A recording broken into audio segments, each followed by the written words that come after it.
Dun, dun, dun.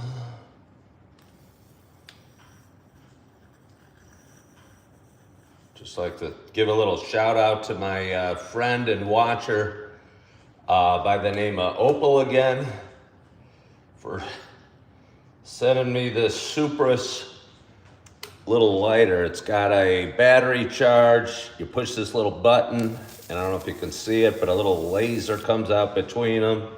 No fluid, no anything, just electric. And it's a great little lighter for you. Assume it would work good maybe outside. I don't know if you could light a fire, like a campfire with these, maybe leaves or what have you to get started. But I've really enjoyed it. I have really enjoyed it. Doing a little cleanup. It's Tuesday afternoon. Had some thoughts. Had an interesting little experience. Not even that exciting of an experience, but I was sitting in the tub a minute ago. And it wasn't a minute ago, it might have been an hour ago. And I was getting ready to go off to work today. And I got a message from my boss saying they wouldn't need us because they didn't have work to do today. And it wouldn't be a big deal. As a matter of fact, it may be cause for celebration. And but it happened twice in the last like 5 or 6 days where my boss sent me and somebody else a message saying, hey, we don't need you today, so just stay home. And I was just getting ready. I was in the bath. I was going to be there early and have the best possible attitude. And I found myself going, huh. You know, it felt so good. It happened on Thursday as well. And honestly, it felt great on Thursday. It felt like one of those days when you get a lot of snow when we were kids and they call off school and you don't have to go in, and it was by surprise, and just one of those great days. And I go, wow, the world is mine. I can do whatever I want with it. But today it kind of left me going, huh. And I'm in front of you right now, and I'm going, huh. So we'll get to that. But good afternoon to you. My name is Ken Tracy, and this is Tuesday Thoughts with Ken. Honestly, this is just a cheap spin-off of the morning show that I do every day called Coffee with Ken. It's a show that means a lot to me. It's a show that kind of gets my day off with a little caffeine and kind of gets it off on the right foot, and allows me to talk through my thoughts. I've always struggled with anxiety and at moments sadness or depression throughout my life. And over the last 6.5 years, I learned a couple things: that those thoughts weren't necessarily who I am, and that they were just thoughts, and that I shouldn't identify myself with electrical impulses going off in my brain. And secondly, I also realized that it wasn't just me that struggled with anxiety or worry or fear or whatever you want to call it. I'll put it under the big umbrella of mental health. But anyway, so I've been doing this show for a while, and I share things, and I talk about things, and I share my little adventures, my little ups and downs, the lessons I learned, as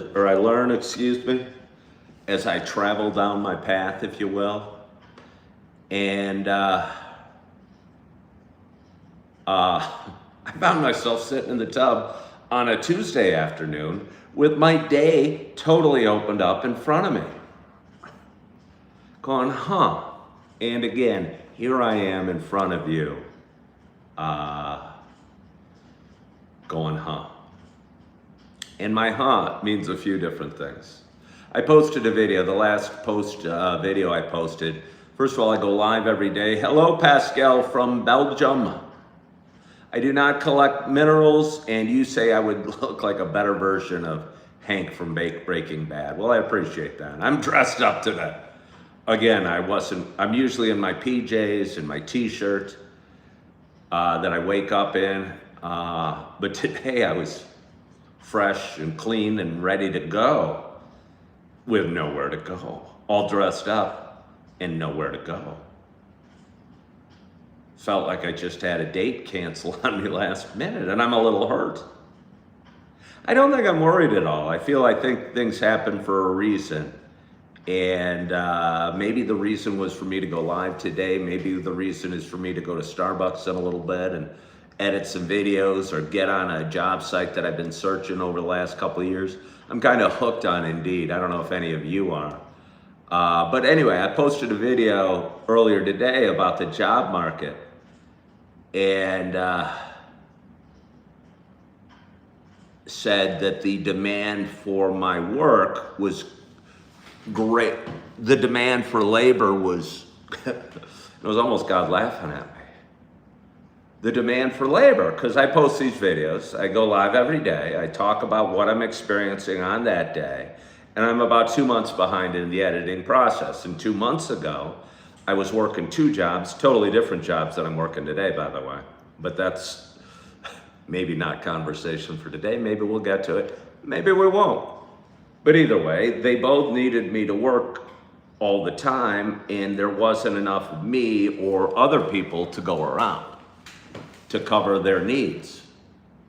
So I post that, and I'm thinking, hey, the job market's tight. There's more demand for labor than there is supply of labor, so maybe wages will go up. And again, God has a sense of humor, and God teaches me things all the time. So today, when I got the message from my boss of one of my jobs saying, they don't need me, there's no work to be done today, I go, maybe I should delete that last video. Maybe some of my beliefs were not right. So the man you see in front of you at this moment, live on YouTube, in front of a glorious audience of 22 people with 8 thumbs up. By the way, we could certainly do better on the thumbs up. I know. It's Tuesday afternoon. You guys are more stoked to give me thumbs up early in the morning. You're just waking up. You're very excited to push that thumbs up button or double tap the screen. But again, I'm feeling a little crushed that my job didn't need me 2 days and 5. So I could use the boost. Hello, Bass 3DO. The wholesome, hey, if this isn't earning it, you don't have to just earn it. You also have to remind people of it a little bit. I think people can take life for granted. I'm with people all the time and see sunrises and people don't appreciate the sunrise.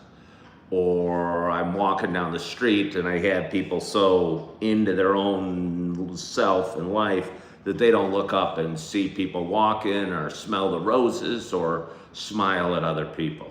So I wouldn't agree that you just have to earn it. I understand what you're saying.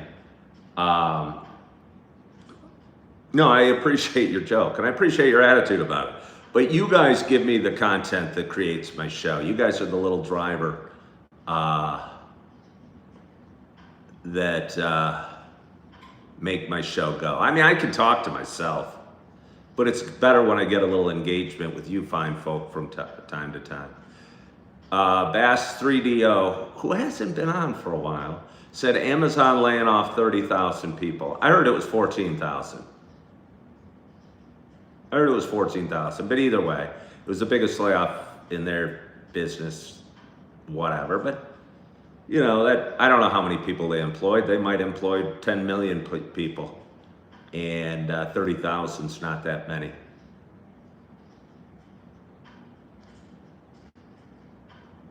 Oh, well, thank you. Yeah, no, Wholesome Grail, I appreciate you watching. And again, I'm not, people say I'm argumentative. I'm not. I just think out things fairly much and try and look at things from an open mind.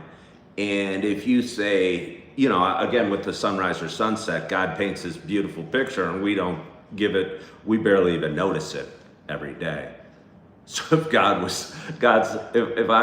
maybe God's out there, maybe God needs to say, hey guys, maybe you should start double tapping the screen. I'm doing miracles every day and you guys aren't grateful for it. I think we'd all be a little happier if he did that. Quick Trip is always hiring. They love people who can talk to customers. Yeah, I don't want to work for Quick Trip. Oh, I got 2 jobs.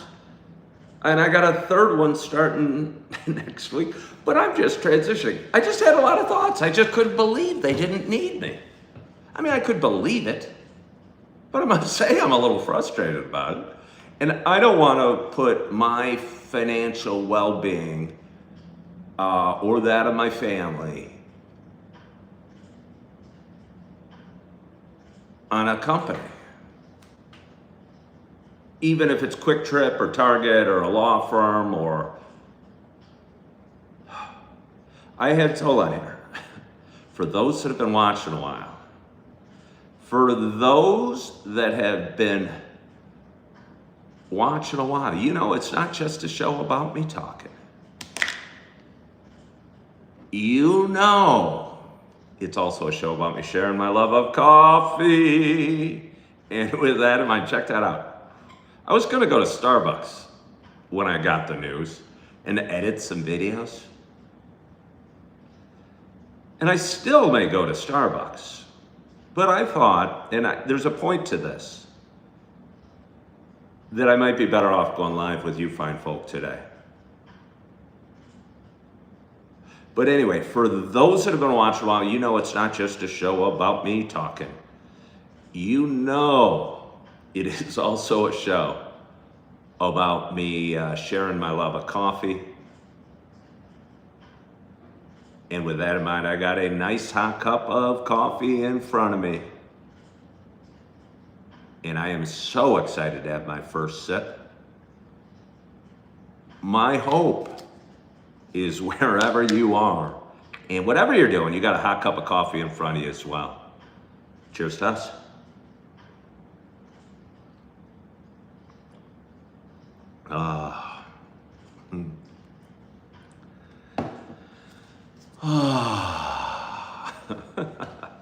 For those that have been watching a while, you know I'm hooked on pumpkin spice, and I'm laying in the tub. I'm debating going to Starbucks to edit videos because I'm 2 months behind in the editing process. I'm laying there going, they didn't need me at work today. That means I don't get paid.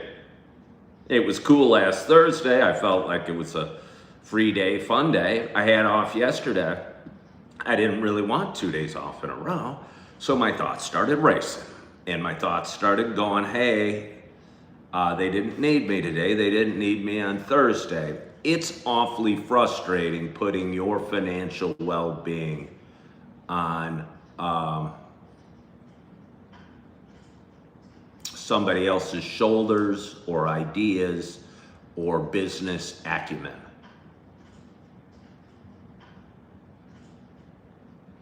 And maybe partially that's why I do Coffee with Ken. That's why I found myself as a realtor for 17 years and a stockbroker before that. That I didn't want a company's success or failure or layoffs or disagreement with a boss impacting me in any way. And while running your own business is not always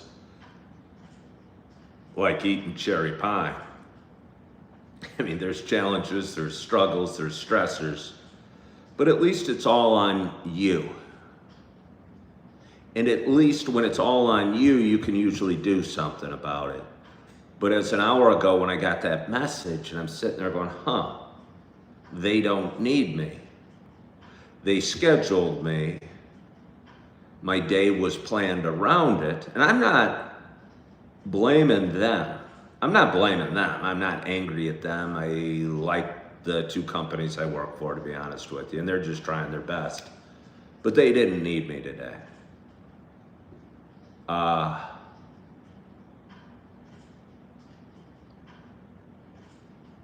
Hold on here. This person asked, I don't know anything about you, but why would you transition from real estate to employment? I work for myself, and yes, it's way tougher, but now that I've reached sustainability, you'd never go back. I did real estate for 17 years, and I think I didn't find real estate very fulfilling. I didn't feel I was making the world a better place. I almost didn't feel that you all needed me to complete the real estate transaction very much. And I didn't feel, despite my best efforts, and I promise you, I gave it my all, that I made a big difference in the transaction. I left 3 years ago, and I left under a little bit of duress. I'd just gone through a vicious divorce with my second wife, who was my business partner, and it got beyond ugly, and in my mind, mentally and maybe realistically damaged my ability to continue as a realtor. But even beyond that, even before that happened, my interest in real estate was waning a little bit, and I was working with a good friend of mine who was looking to buy a house, and it was like September. We started looking for a home, and I said, if he doesn't buy a home by the end of the year, I'm not going to renew my license. And he didn't, and he didn't buy a home till next June. He used a referral of a referral, and he seemed perfectly satisfied, didn't seem to miss me in the transaction, and I'm not mad at him for it. But as hard as I was working, as timely, as available, as friendly, as intelligent, as insightful, I honestly think my friend just looks at realtors as a key to opening up the door. And I don't think that's I think that's fairly common. So I didn't personally get any satisfaction. I did fairly okay, but I want to do more than fairly okay. And I don't think I could have been less successful busting my ass for 17 years at anything else. You know, I could have gone back to school, got my medical degree, gone to med school, gone through, gotten out, you know, I think in 17 years, I guess I should have been doing more and feeling better about what I was doing, and I just didn't. Maybe I wasn't that good, but I tried real hard. So that's why I left real estate. Bass Street EO says, the economy is hurt, laid off in July, doing my side gig full-time, storage, auction, reselling. Somebody said, sorry, old man.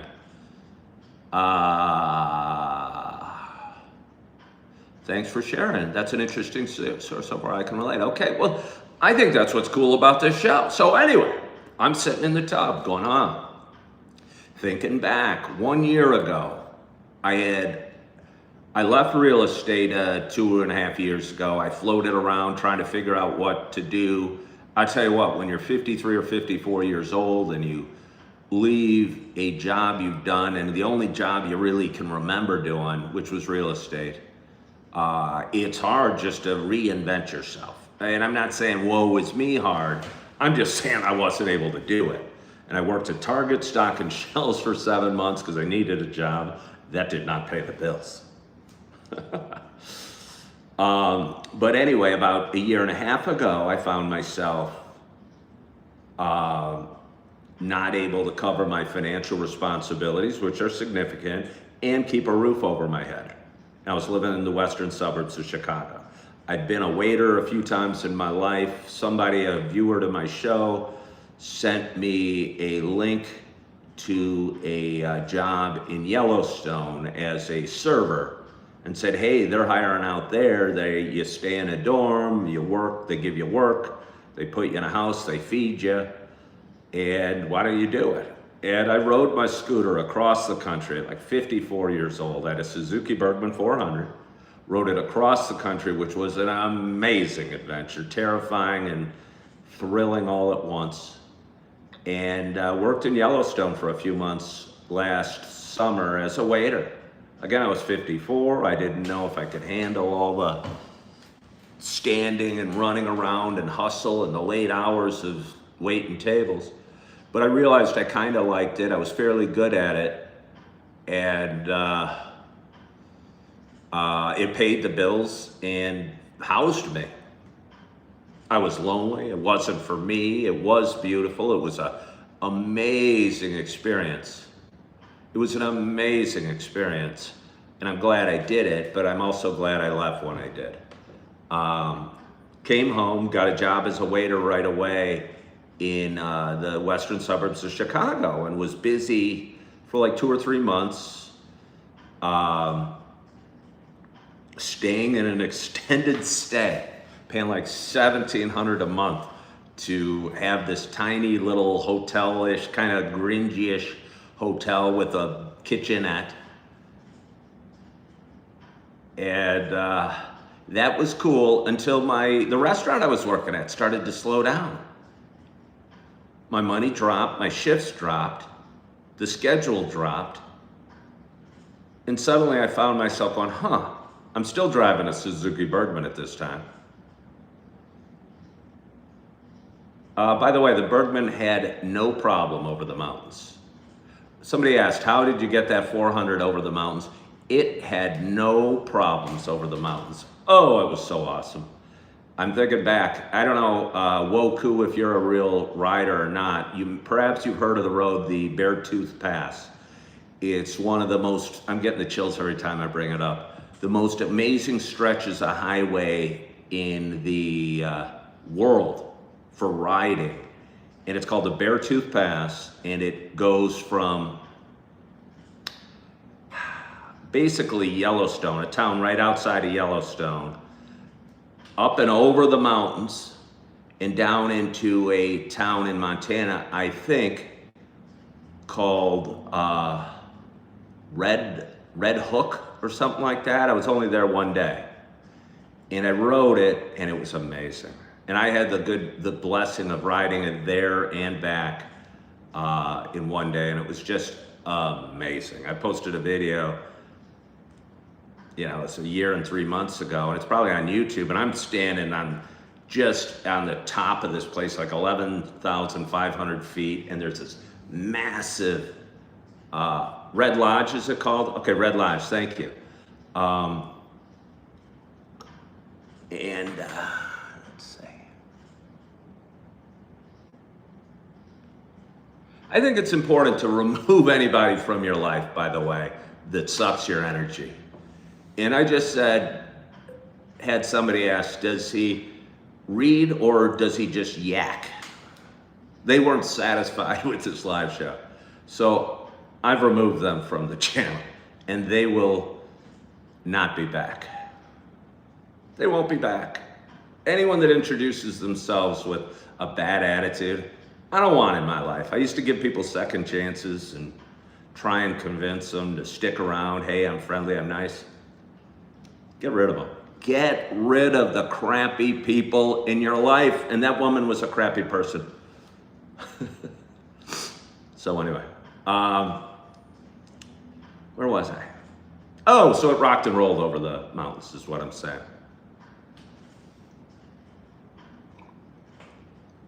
I will tell you what, a truck going over the mountains would be a lot harder than my scooter. My scooter weighed 450 pounds. Your truck going over the mountains, I don't know what you're hauling. I know you had a hell of a lot more horsepower than I did, but I think the power to weight ratio was in my favor. But you gotta clear out when you got a truck coming behind you down the hill. Oh. Do I think I'll ever get married again? I doubt it. I've been married twice, scarred twice, not blaming the women. Not blaming the women. But maybe I'm not for marriage. I don't know why.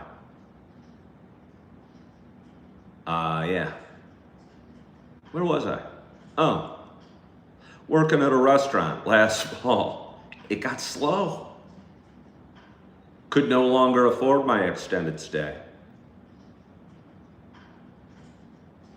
And I don't want to put myself or my family in that situation again, really.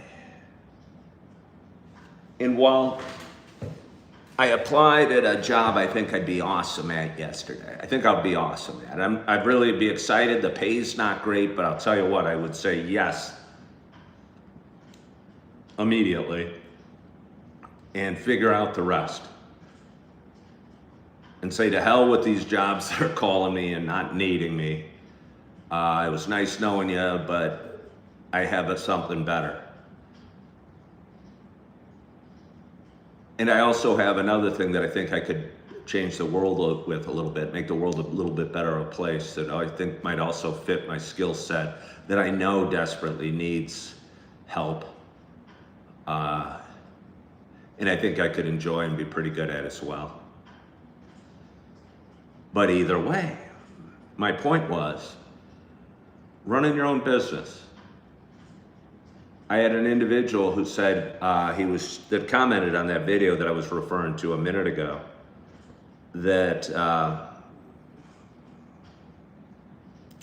asked me, said he's been in white collar jobs since he's 29, since he graduated college.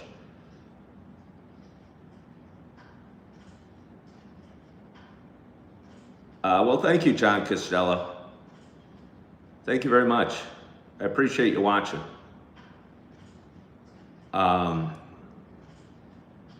Where was I? Oh, I asked him if he was passionate or if he had any dreams of doing something.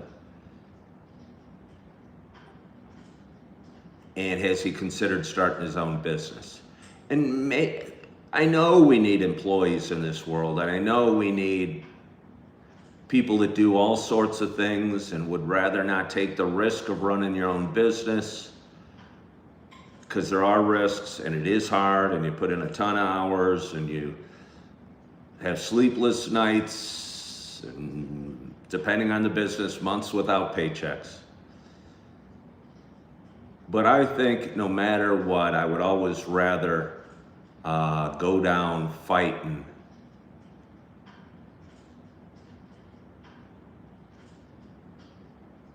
to chase my dreams than helping somebody else build theirs. And that was kind of the conclusion I came to in the tub, going, hey, well, they didn't need me today. I scheduled my day around it. That kind of sucks.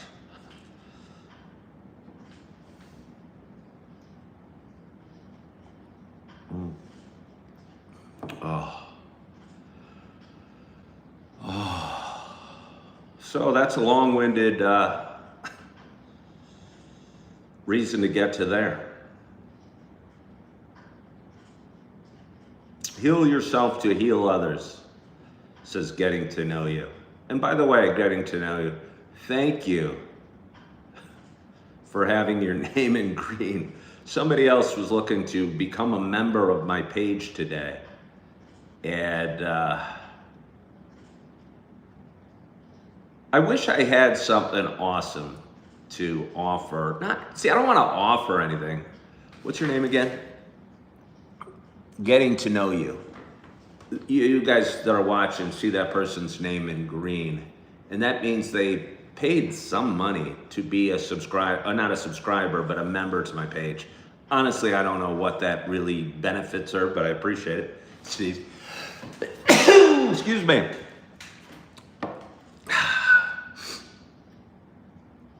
But I've asked repeatedly, what does somebody want that would subscribe, not subscribe, but become a member to a social media page of somebody else's? And I don't know. I have a lot of people that aren't members throwing out ideas, but frankly, that's not what I want. Okay, showing you support, said Ashley J. Iverson. I appreciate that. I appreciate that, but to support your channel, okay. See, that's what everyone says. But I'd like to give something back to make it worthwhile for somebody other than just to support my channel. But if that's really what you're doing it for, maybe that's why I can never get an answer that you want anything from me. Because I do whatever, because I appreciate it.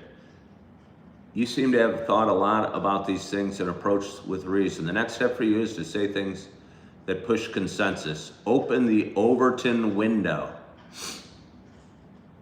What is the Overton window? Somebody says, this chat will not let me post. Yes, it is. You just posted. Oh, I'm good company.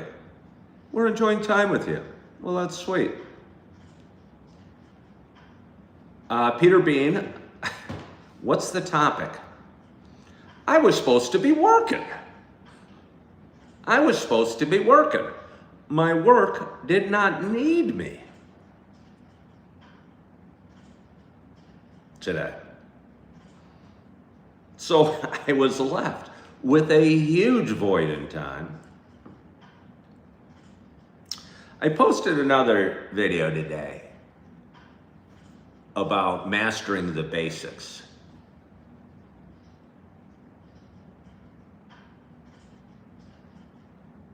And how sometimes the most basic, wait, hold on.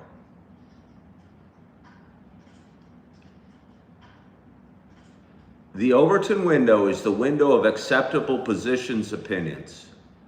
Our job, once we've learned to think, is to push the edges of that window, to widen it.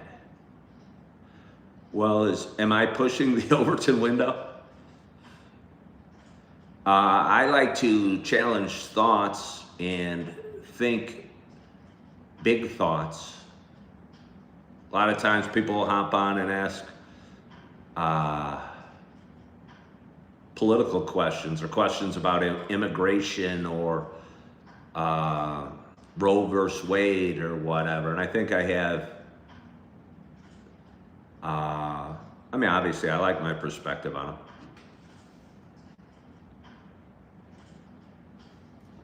Am I a lawyer? No, I'm not. I am not a lawyer. Peter says, I think I'd be cool. I hear I have a lot of energy and a positive vibe.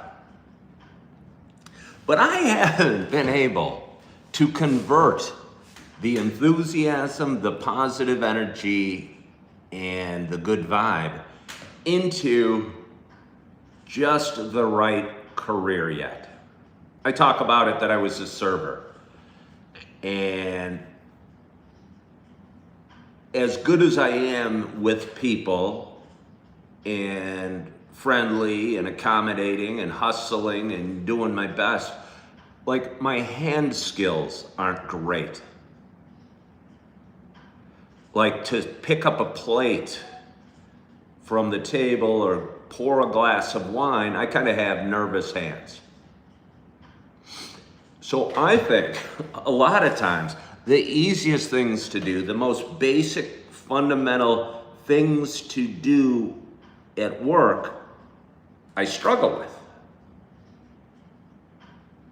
But I'm good at the macro huge things like dealing with people, brainstorming, solution finding, customer service, making people feel good, management, encouragement.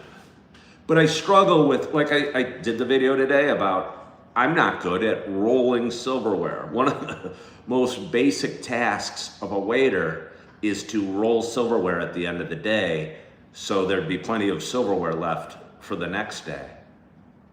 I'm not that good at it. My hands aren't little deft little things. I'm just not that good at it. How about a restaurant manager? I have no desire to be a restaurant manager. Yeah, I don't really. I think, yet I do know how to make a pot of coffee. Do what I enjoy. Okay. All right. Well, there's a few things. And by the way, this isn't an advice channel. I'm not looking for advice at all. I mean, occasionally I'll get some good stuff. And the one dude with the Overton window intrigued me with his thoughts. But I'm not, this isn't a me looking for help. This is just me venting. Because we all go through these sort of feelings and sort of stuff. And me doing it goes, yeah, no, I felt that way too. And yeah. So a few thoughts. First of all, I'm good at this.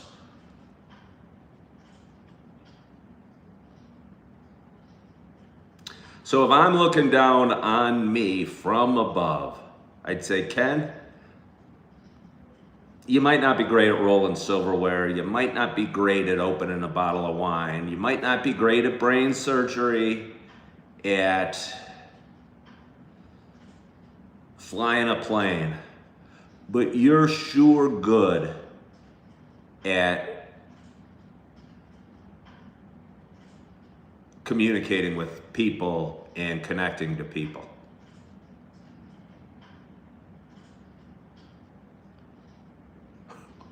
So I'm just thinking out loud. So, how would you do that? And part of me wonders, am I already doing that? Yes, I only have 26 people watching, but I do have 27 thumbs up right now. And I'm very appreciative for you 26 and for the 27 thumbs up.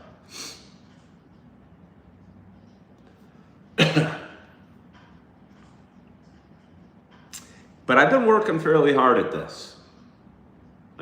I brought up the Overton window because it seems that your gift is articulating reasoning. The need society has for my people with my gift is to push consensus in a beneficial direction. Makes sense. Okay. A wholesome grail. I appreciate that. I talk about faith. I talk about Christianity. I talk about politics and all sorts of things. I think a lot of people like me. So when they find out, it's funny, if we may, when they find out I voted for Donald Trump, that enrages some people. Because they liked me and they have all these preconceived notions of what a Donald Trump voter should look like, should be like. They picture this fascist, racist, sexist pig. And so me saying that freaks them out and they hate me so much for it, I think. I don't know if that has anything to do with it. But I don't fit the mold, really. Wasn't being a realtor interesting? Nah, not that interesting. It wasn't really fulfilling. Okay, well, I appreciate that. All right. Yeah. I'm trying to bring both parties. I'd like to bring both parties towards the middle. I think the left went crazy. The left went crazy over the last 10 years. And I don't know what the heck happened. I used to kind of go, all right, one vote here, one vote there. Boop, boop, boop, boop, boop, boop, boop.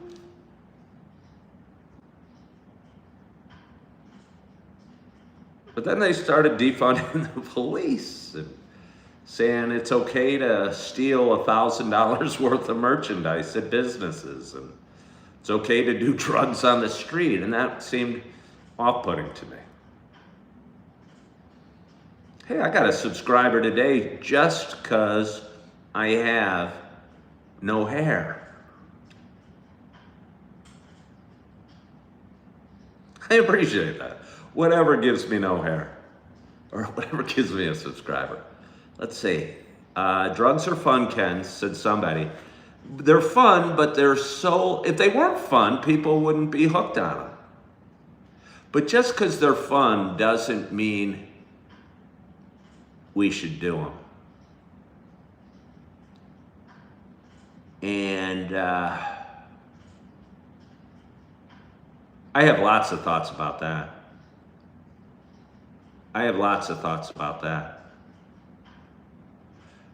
People shouldn't be jailed for consuming drugs. I don't disagree. I'm a bit of a libertarian at heart. I like less rules and less laws. How long have I been bald for? About 30 years. I wouldn't take hair back. If God came down and said, Ken, do you want your hair back? I'd probably say, not really, God.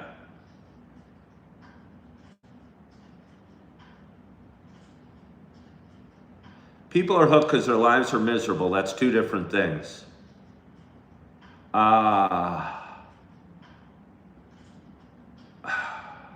Their lives are miserable because they've given up on life and they have no faith for a better tomorrow.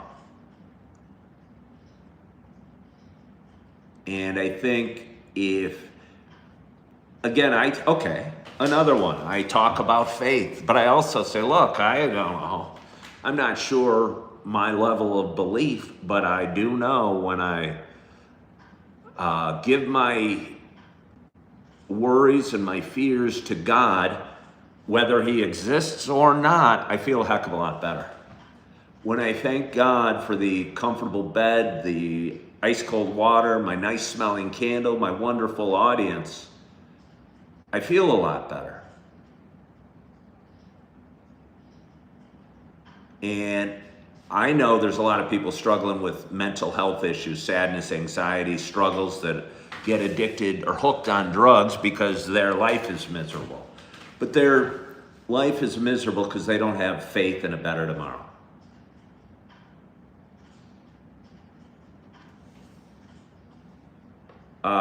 Somebody said, everyone is different. You're glad I don't need drugs, but I don't judge those walking harder roads. I mean, why is anyone walking a harder road than me? I'm not judging them.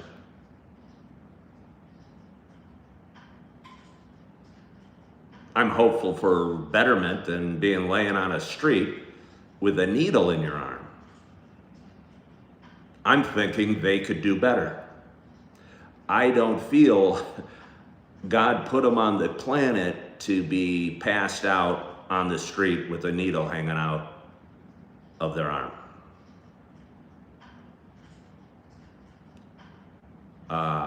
That's not judgment. That's just hope for betterment in people. Yeah.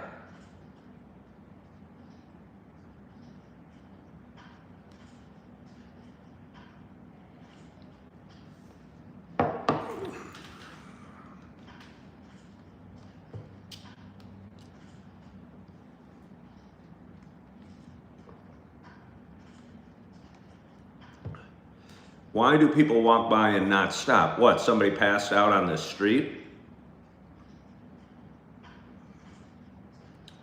I'm not sure what we're supposed to do.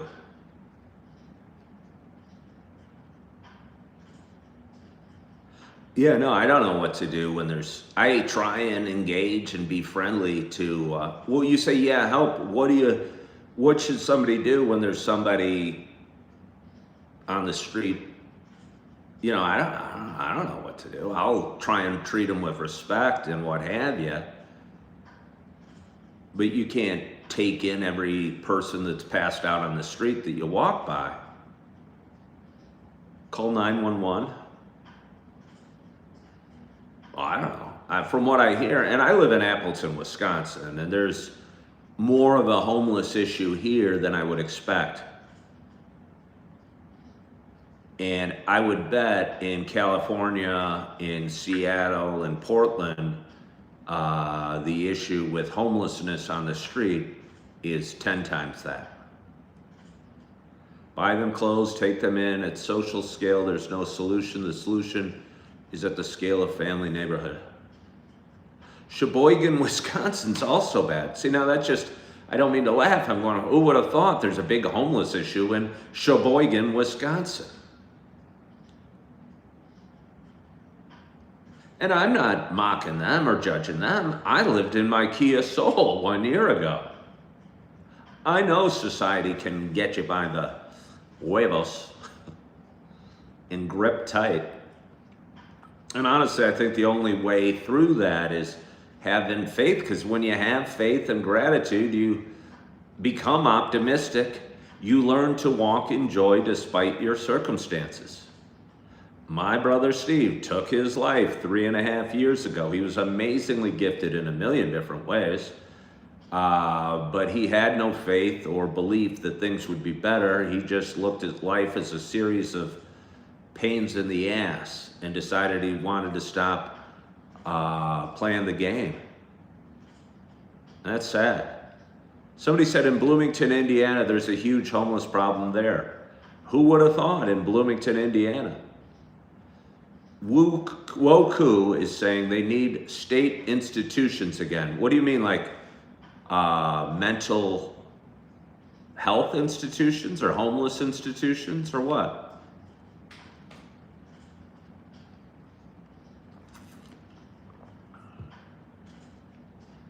Robert said he brought a few homeless druggies into our church before and they stole the tithings, never again. Well, when a man's hungry and cold, he'll do all sorts of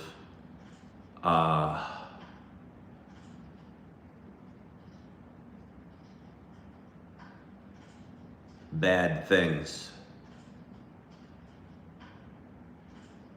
You know? I gotta get a little more coffee. We have a glorious audience today and we're having a fun show. Okay, somebody says we need universal health care. Most drug addicts suffer from depression and trauma, and if you don't have money, you can't be treated. Huh. Do my Christian values make me support Israel?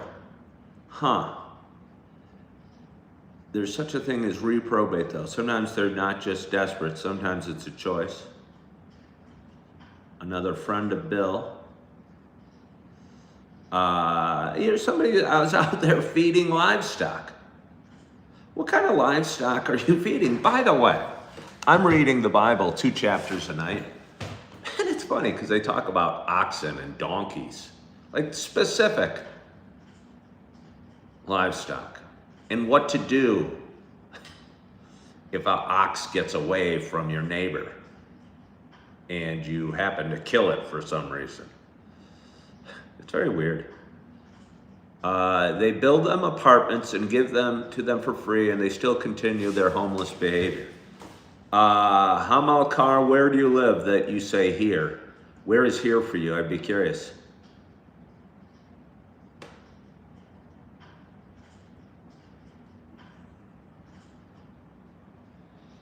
Back in the 50s, 60s, 70s, mentally insane drug users were locked up with and dealt with.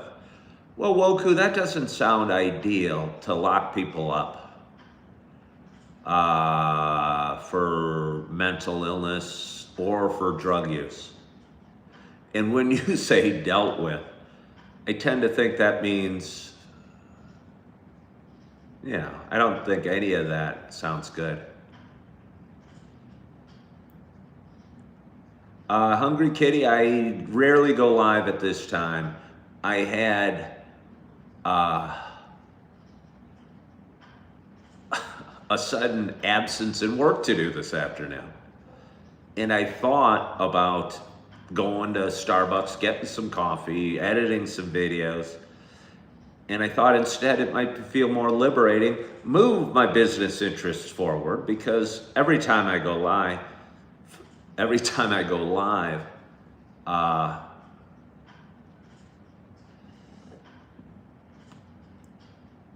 I get some more subscribers and my channel grows.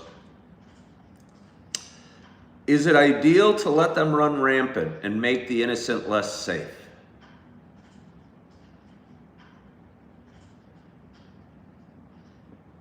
I mean, I don't feel in danger walking around. I don't feel society as a whole is being threatened by these people that are on the street, and maybe I'm wrong with that. Again, maybe I'm wrong with that, but I'm more worried about their well-being at this point. And that's the angle I'm looking at it from. You used to be homeless in LA and you never stole or asked anyone for anything or showered and ate at churches, and now I believe in God. Well, way to you go, Scott Finney. Congratulations on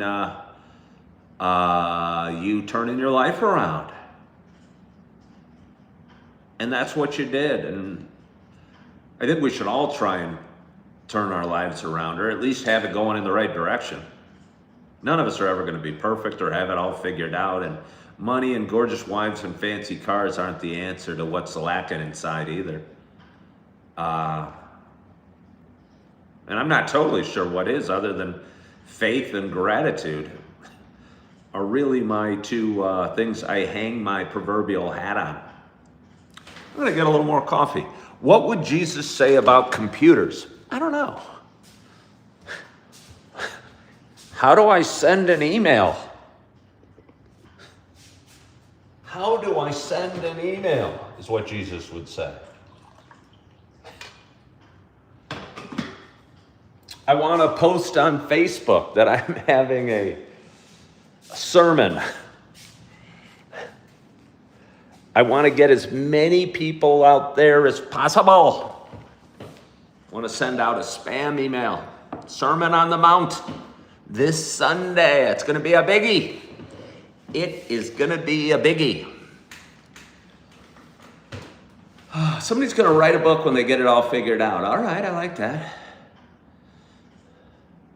Jesus would order new sandals from Amazon.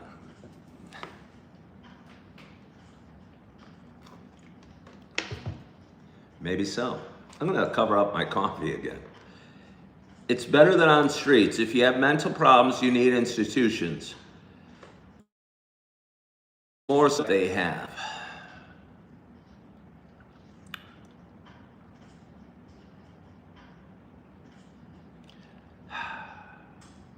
The thought of rounding a people's up, whether they're homeless or they're insane or they're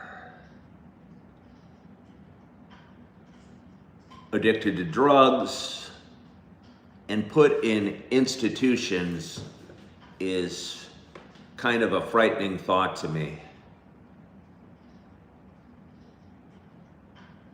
Because at what point do you stop?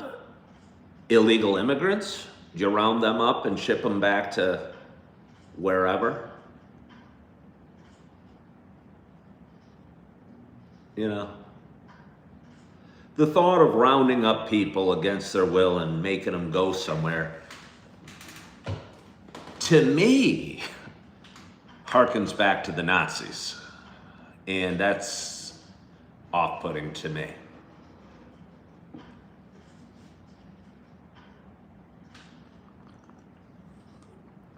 Hello, sad man. How are you? I haven't seen you here for a while.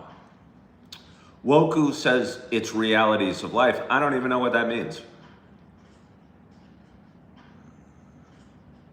Scotty said he would have been defiant. Yeah. Ryan 6 lives in a minivan in Berkeley, California, and it's awesome. Do you have a mattress in there, Ryan 6? Hello, Jesse Towler. How are you? We got a glorious audience. Who would have thought? On an afternoon, we'd have a glorious audience. Do you have a mattress in your minivan, Ryan 6? Again, I was in my car for 2 months about a year ago. And I can't tell you how good it feels to have a place to be and have a bath and have a couch. Do I have a mattress in my basement? I don't even have a basement. So no, I don't have a mattress in my basement.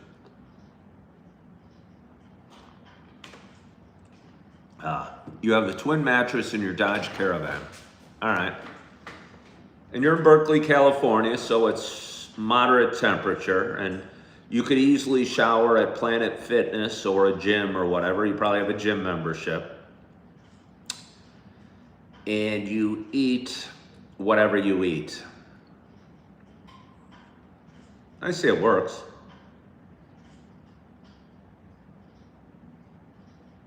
I think this is a generational thing. Most young people who have any experience in the city recognize that the homeless make them unsafe, especially women. Older generations are more concerned with optics. But you also, I thought honestly, when you said it's a generational thing, I think by far the fastest growing section of the population that is homeless are the young people. Like Ryan Six, I mean, he probably wouldn't classify himself as homeless. He lives in his Dodge Caravan. That's his home. But I think a lot of people would maybe judge him as homeless. I'm not doing that, but I'm just saying, I think, again, I work with people at Yellowstone, and a guy said, oh, he lives in his car, it wasn't bad. And I go, well, maybe it's not bad, but it's not ideal. But then I did it. You've been sleeping on a couch for a long time, and you love the back of the couch leaning into it. You don't even want a mattress right now unless it has a lady in it. How many cups of coffee do I drink a day? I don't know. I don't worry about it.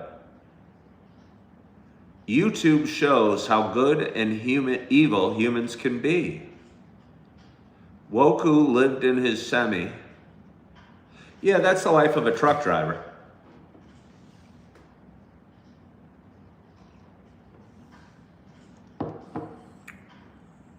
Hello from Braunschweig, Germany. Welcome to you. Hello, Ainsley. I am James Bond. By the way, okay, I might want to talk about martinis for a little bit. I think the only reason we have so many different types of martinis is so we can act sophisticated when we order them. It's basically big cold vodka drink with a bit of vermouth or olive juice or a lemon twist or something. But it's just a big thing of vodka that we put in a fancy glass so we can act sophisticated while we get drunk.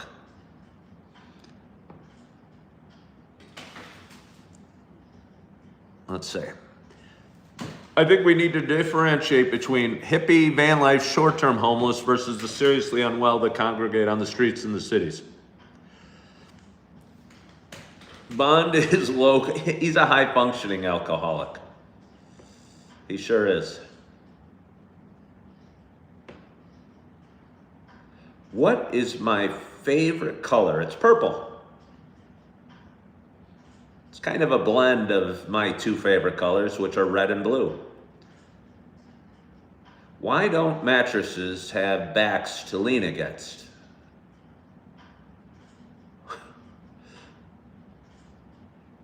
Somebody who says they will subscribe to me if I say a word. I'm not going to say that word because I don't want you to subscribe to me. If you think I'm going to do a trick to have you subscribe to me, I don't need you to subscribe at all. It's so rich, fancy people can act like they're drinking differently. Yeah. I mean, I've worked in enough restaurants that serve martinis and have had enough, and I'm going, oh, this is crap. It comes in a fancy glass with a couple olives so we can act like we are cool, but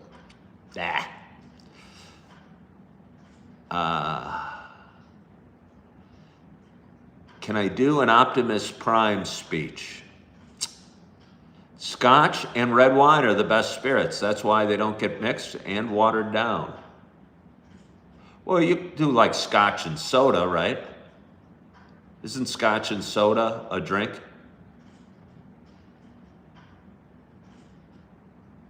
Yeah, scotch and soda is a drink. What do I do, Ken? Well, that's actually what brought this upon this show. That's what You don't mix red wine, I'll give you that. Although you do if you call it sangria. Angela, how are you? What I should do, and what you all know I should do, is just go live like 3 hours a day, do a morning show, an afternoon show, and an evening show. In my audience, I pick up 30 new subscribers every day. I talk about whatever the hell we want. But still, even at 30 subscribers a day, a month you get 1,000. A year you get 10,000 roughly.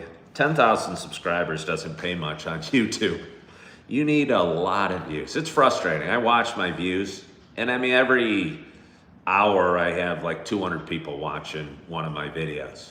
And that seems good, but it doesn't pay anything. Okay, you say, just do this. See, the Wholesome Grill, what you were talking about, that window thingy, I think I can by doing this, because I'm not anti-gay or pro-choice or pro-life necessarily, or really pro-Trump. I am angry at the Democratic Party for wheeling Biden out and saying, vote for me. That was ridiculous. The Democratic Party should be ashamed. They should. I'd feel better about them if they admitted it. They put a figurehead in place that was totally incapable of doing the job. I talk so much faster in the afternoon. Maybe. Am I taken? I don't know what you mean. You mean by a woman? Certainly not by a man. Don't you start spreading rumors that I'm gay. I know that's everyone's fascination. I ain't. I am unsubscribed just so I can resubscribe to show my support. In no way affiliated. I love your 43-year-old self.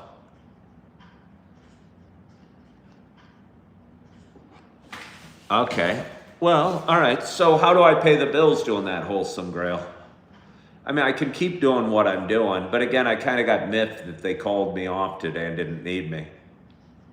I do know a place that needs me, and I'm just working through the final steps to get employed. There's more steps than I anticipated. And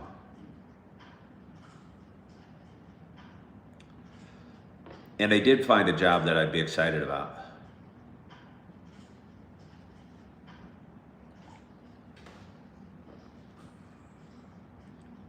Good afternoon, Leanna.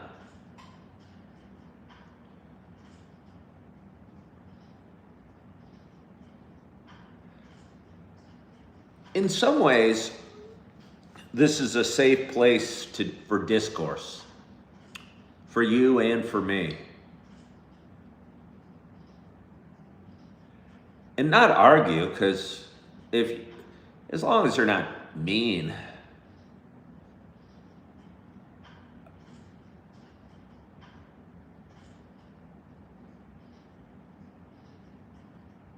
Terwood Cratch says, this guy may or may not be gay, but either way, he's got the answers.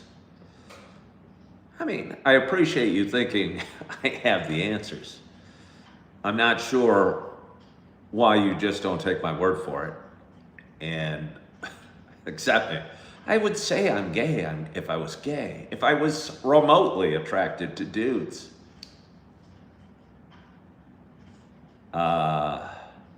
Chase what I love and the money will come.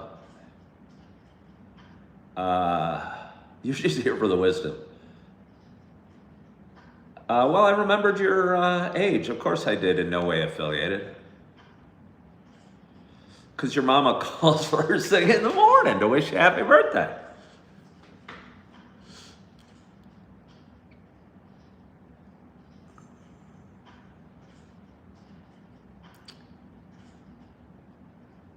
Leanna's saying, y'all killing me with the sexual orientation assumption. I guess there's no such thing as bad press. And if you all want to, in your sick, twisted little minds, want to picture me with another dude, as off-putting as it is to me, have at it. YouTube chat always has a gay conversation. Honestly, I'm not the one to ask. I've seen several guys go from your size to making good money. The model seems to be consistency. Discover what people respond to, ask for donations. Well, what do you mean ask for donations? Like, hey guys, give me money?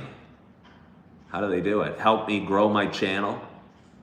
Donate money to me, please? It's funny because a lot of people say, oh, you seem like a natural salesman. I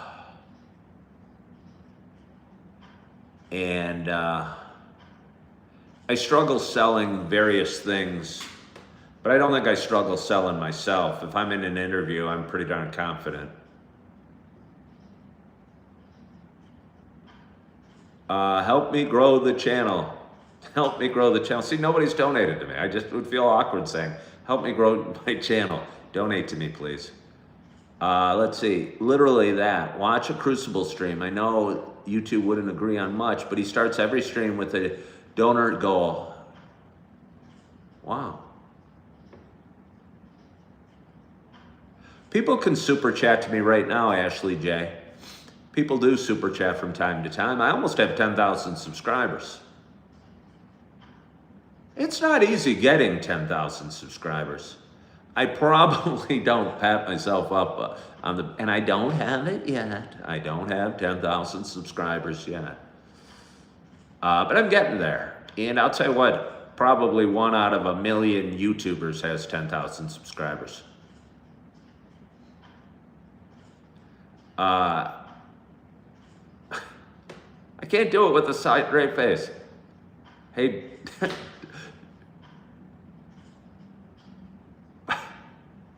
we're not going to get to the fun.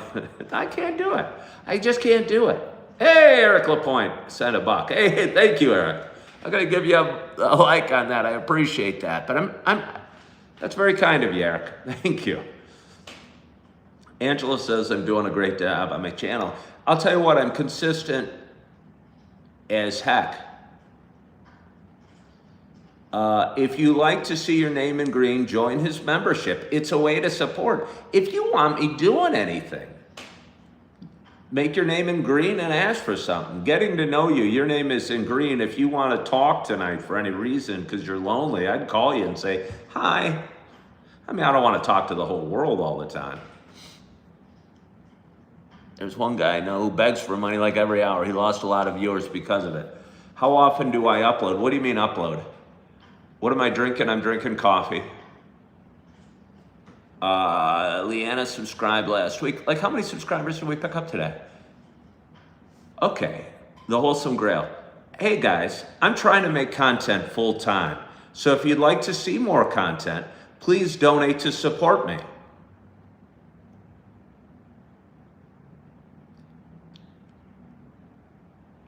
I'm going to practice that again. Hey guys, I'm trying to make content full time. It's really a dream of mine to change the world and make a difference, help people with mental health, addiction issues, because I know we all go through struggles. So if you'd like to see more content, please donate to support me.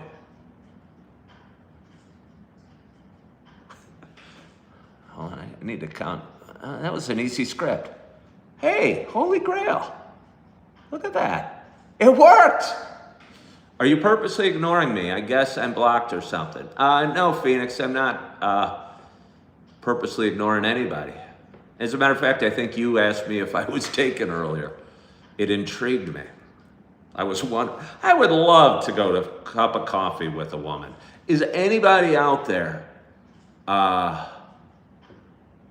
Is anybody out there? Live near Appleton, Wisconsin. I'll buy you a cup of coffee. Jim Rat, I look sharp because I'm pumped up. Thank you. Jim Rat, you know why I'm live today? Because work called and they didn't need me.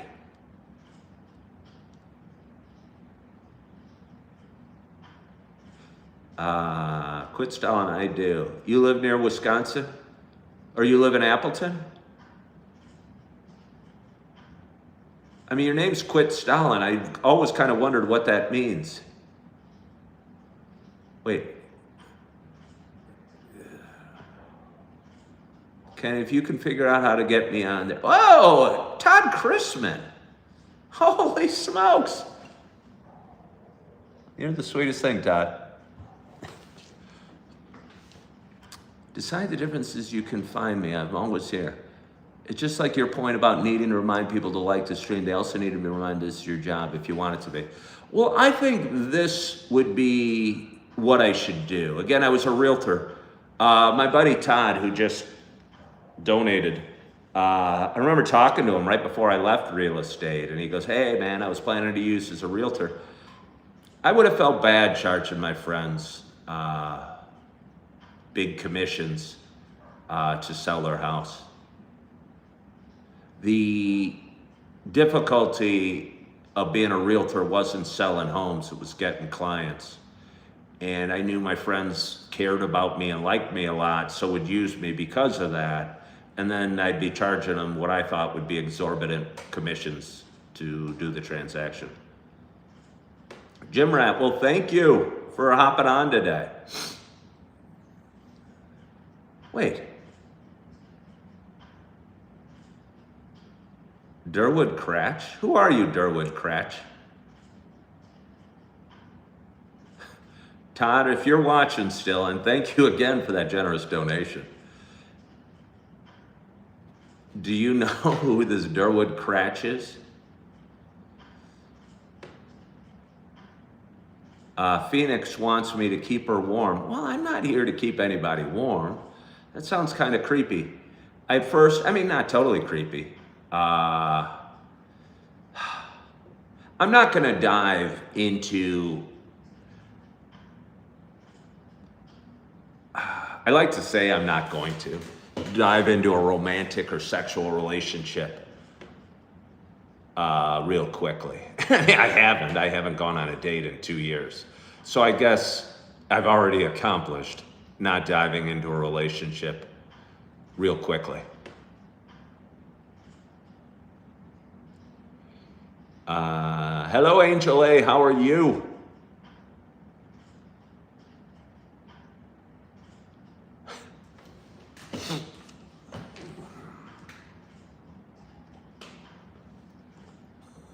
Friends first says getting to know you. Getting to know you, I don't even know if you're a man or a woman. I can never see the little words.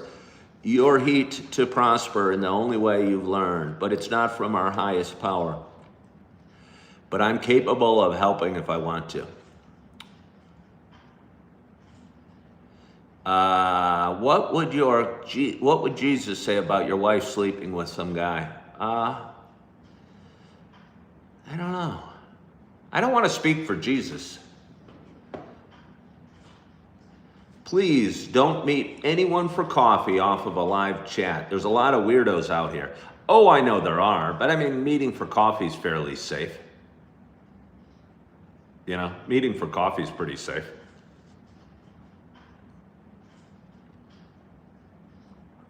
I don't think I'll get violated.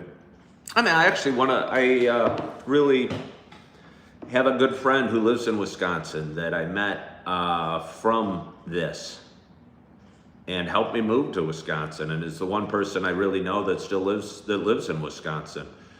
She and her husband I know quite well. Do I think about doing a meet and greet? Leanna loves being 54.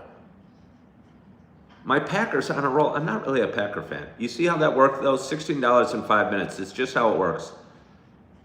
Hey, give me the pitch again, the script again. Every successful streamer has to ask for donations and gate content behind donation goals. I live 2 hours from Appleton, which is one reason I kept watching.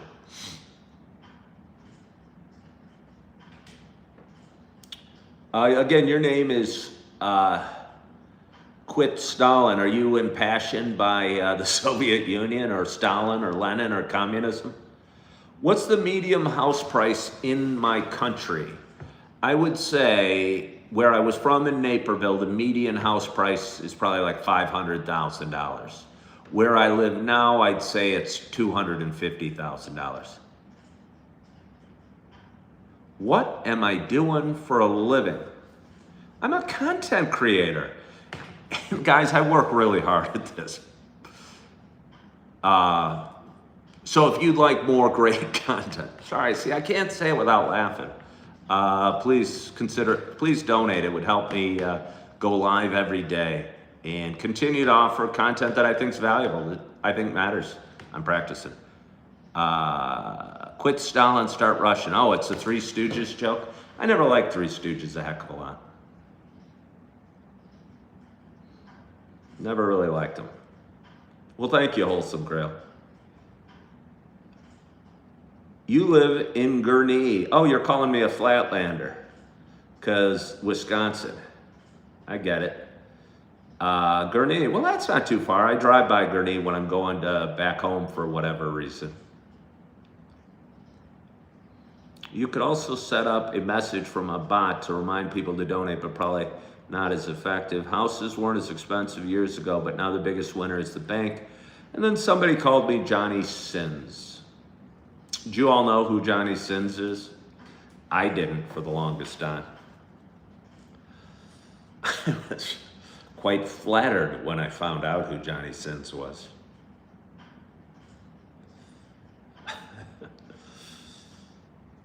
No, who's that? Okay. He's voted the sexiest man in the adult film industry.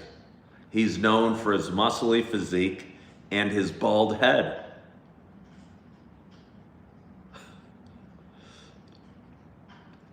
And look at me, I haven't been on a date in 2 years, and I'm being compared to Johnny Sins. Oh, okay. Well, I grew up in Downers Grove, whatever your name is, and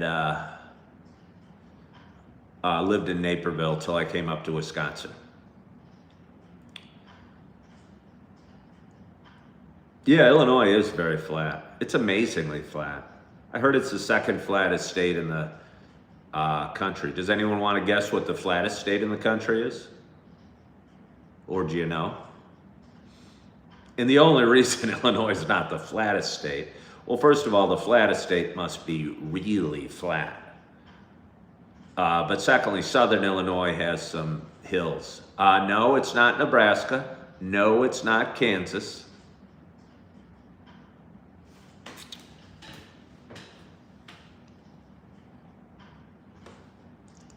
No, it's not Iowa. I might give you guys a clue. You're not even close. Did I see the Diddy trial? No.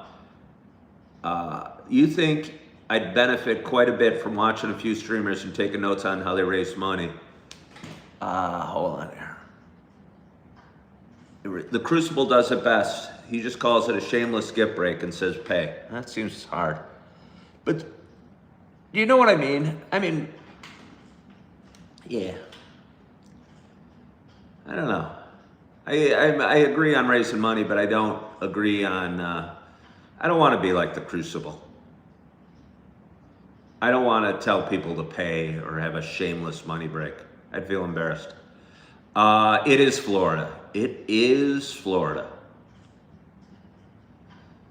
So congrats to anybody that guessed Florida. But Florida is the flattest state in the country, and Illinois is number 2. Hello, Lola Stannard. How are you? Do I use butter or mayonnaise to make grilled cheese? Oh, I use butter, but I think mayonnaise would probably be better. Mayonnaise is great. Tartar sauce is great. Do you guys know how to make tartar sauce?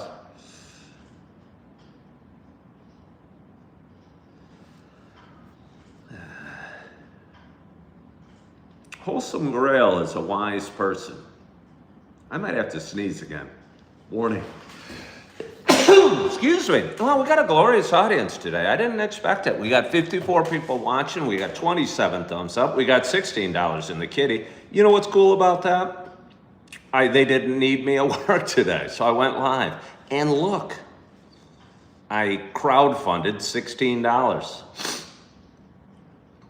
relish and mayo. Thank you, you're right. The Wholesome Grail says he's the wisest, some might say. Apparently,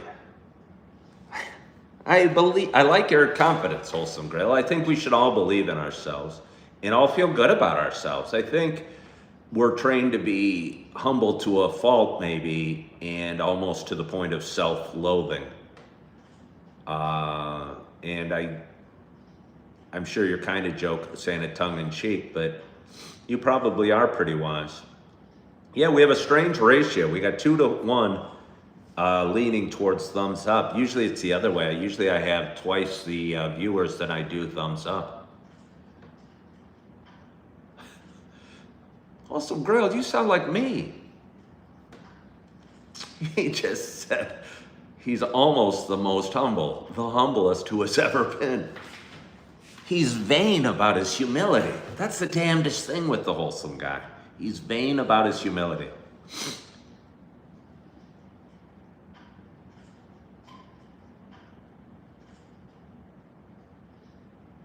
Yeah, but we have a glorious audience. How long do other people talk on their lives? I've talked for 81 minutes. What's a typical show? I admit it. I don't watch anybody else's lives. If I do, they drive me crazy. I saw a woman who's a hypnotist, and I'm embarrassed for her. She's on TikTok, and her voice is relaxing, and she helps me sleep.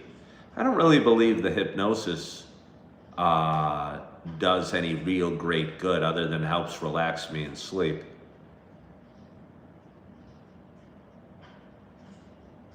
But she's trying to catch some sort of viral trend on TikTok, and she keeps talking about like Group 7. I don't even know what she's talking about. Apparently that is some viral trend on TikTok. And she keeps saying Group 7 in all of her videos. And it seems so stupid. How about the tarot people? What about the tarot people?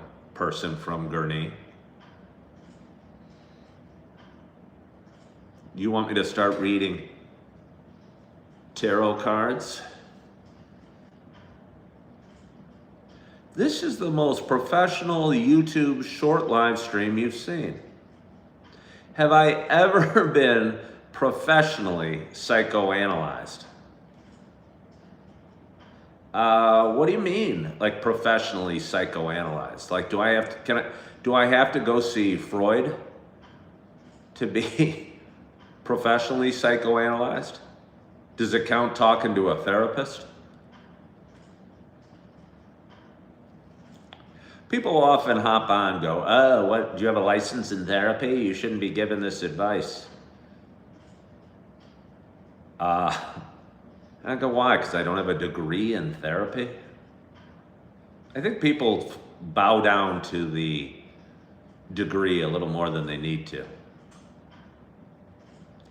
Ken, why am I doing? I did morning, Nicholas Walker. The reason I'm doing afternoon is because work called and didn't need me today, and that kind of ticked me off. And I thought, while sitting in the bath, with my bubble bath, by the way, why do you guys think I'm gay? But anyway, while sitting in the bath with my bubble bath, I'm going, this pisses me off. I was scheduled. My day was planned around this. I expected to go to work. What should I do? And I couldn't think of anything. So here I am, going live with you.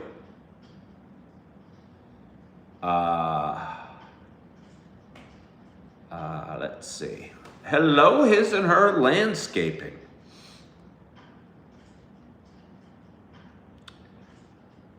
Life experience is way better. Life experience and an ability to hear and listen.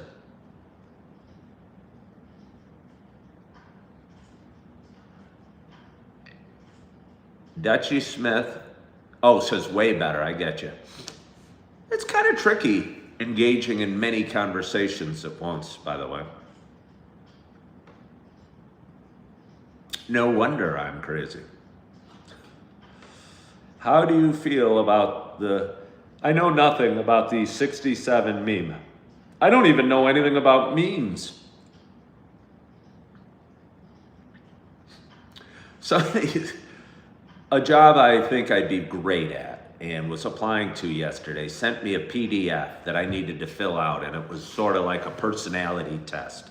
And it asked a bunch of questions. What word would you say describes you the most, and what word describes you the least? And I go, okay, well, I'll print it out and fill it out and send it back. And she goes, oh, well, you can print it out. It's made to be, filled out as a PDF.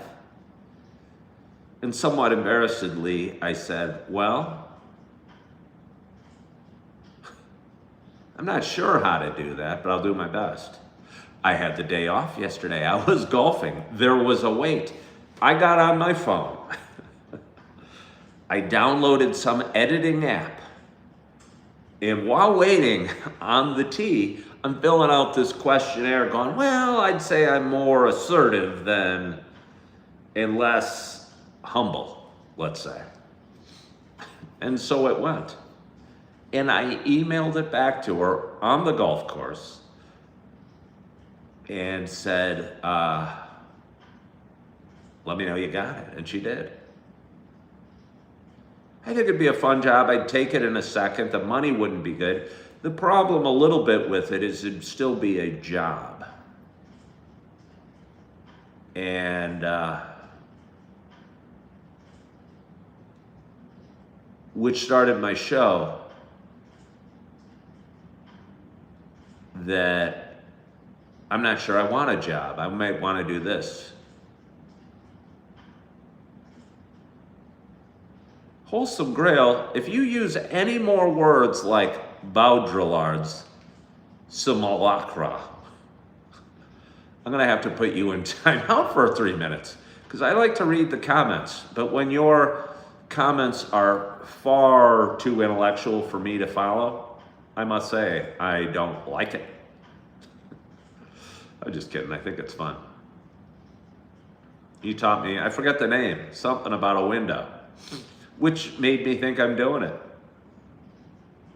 But seriously, Baudrillard's simulacra? I feel like I'm reading the Old Testament again and I'm having to pronounce these Hebrew names from 7,000 years ago. It's exhausting.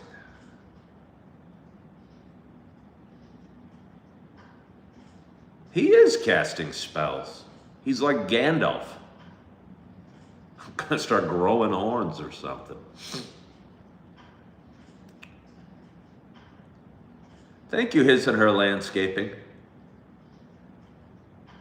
What kind of women do I prefer? Submissive, affirmative, aggressive, and passive. I mean, again, I haven't been on a date in 2 years. All of those sound pretty sexy to me.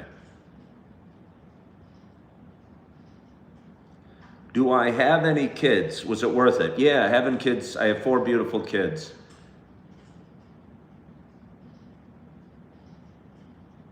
I have 4 beautiful kids, and they, along with my faith, make life worthwhile.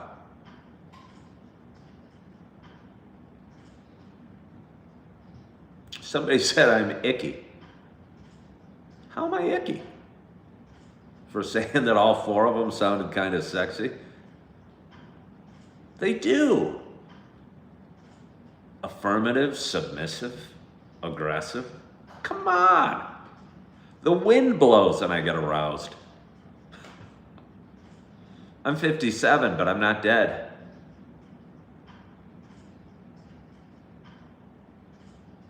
I'm not a Taurus. We have a glorious audience today. This has been phenomenal. Hey, what's my script to raise more money? Whatever you were. It's been quiet. Ford Taurus? No, I've never owned a Ford Taurus. I've never owned a Ford. Oh, hello there, Kai the Dragon Puppet. How are you today?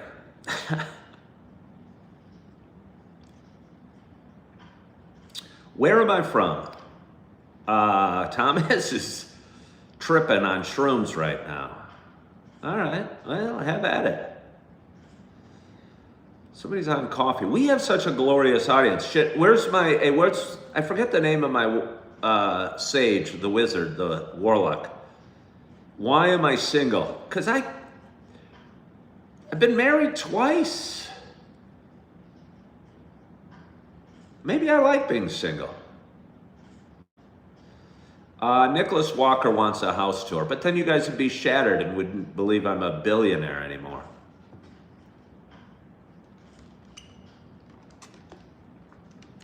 Hello from Austria. By the way, I almost brought up Austria earlier today because somebody wanted to psychoanalyze me, and I thought I'd have to go to Austria to hang out with Freud so he could psychoanalyze me. So welcome from Austria. You know I get women on the daily at this. Third time's a charm. I think you'd be a great catch. Wish I had a single friend to fix you up with. I mean, I don't know. I think I'm do better as a friend. I'm a great friend. I don't know. I'm not in a rush. I'm kind of enjoying being by myself. I think I am happy and positive. Kai, stop announcing that you have a question. I don't know how excited you want me to be that Kai, the dragon puppet, has a question. Do I have any pets? No, I do not. I had a beautiful dog and I love dogs. Should we put another shrimp on the Barbie? I gotta ditch the coffee dates and take you to dinner.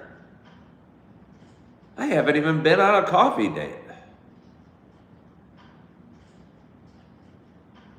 I don't want to take some woman I don't know to dinner. Seems like a waste of time, money, discomfort, sitting there and going,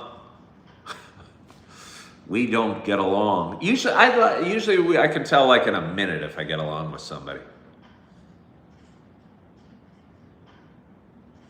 And sitting there for an hour having dinner.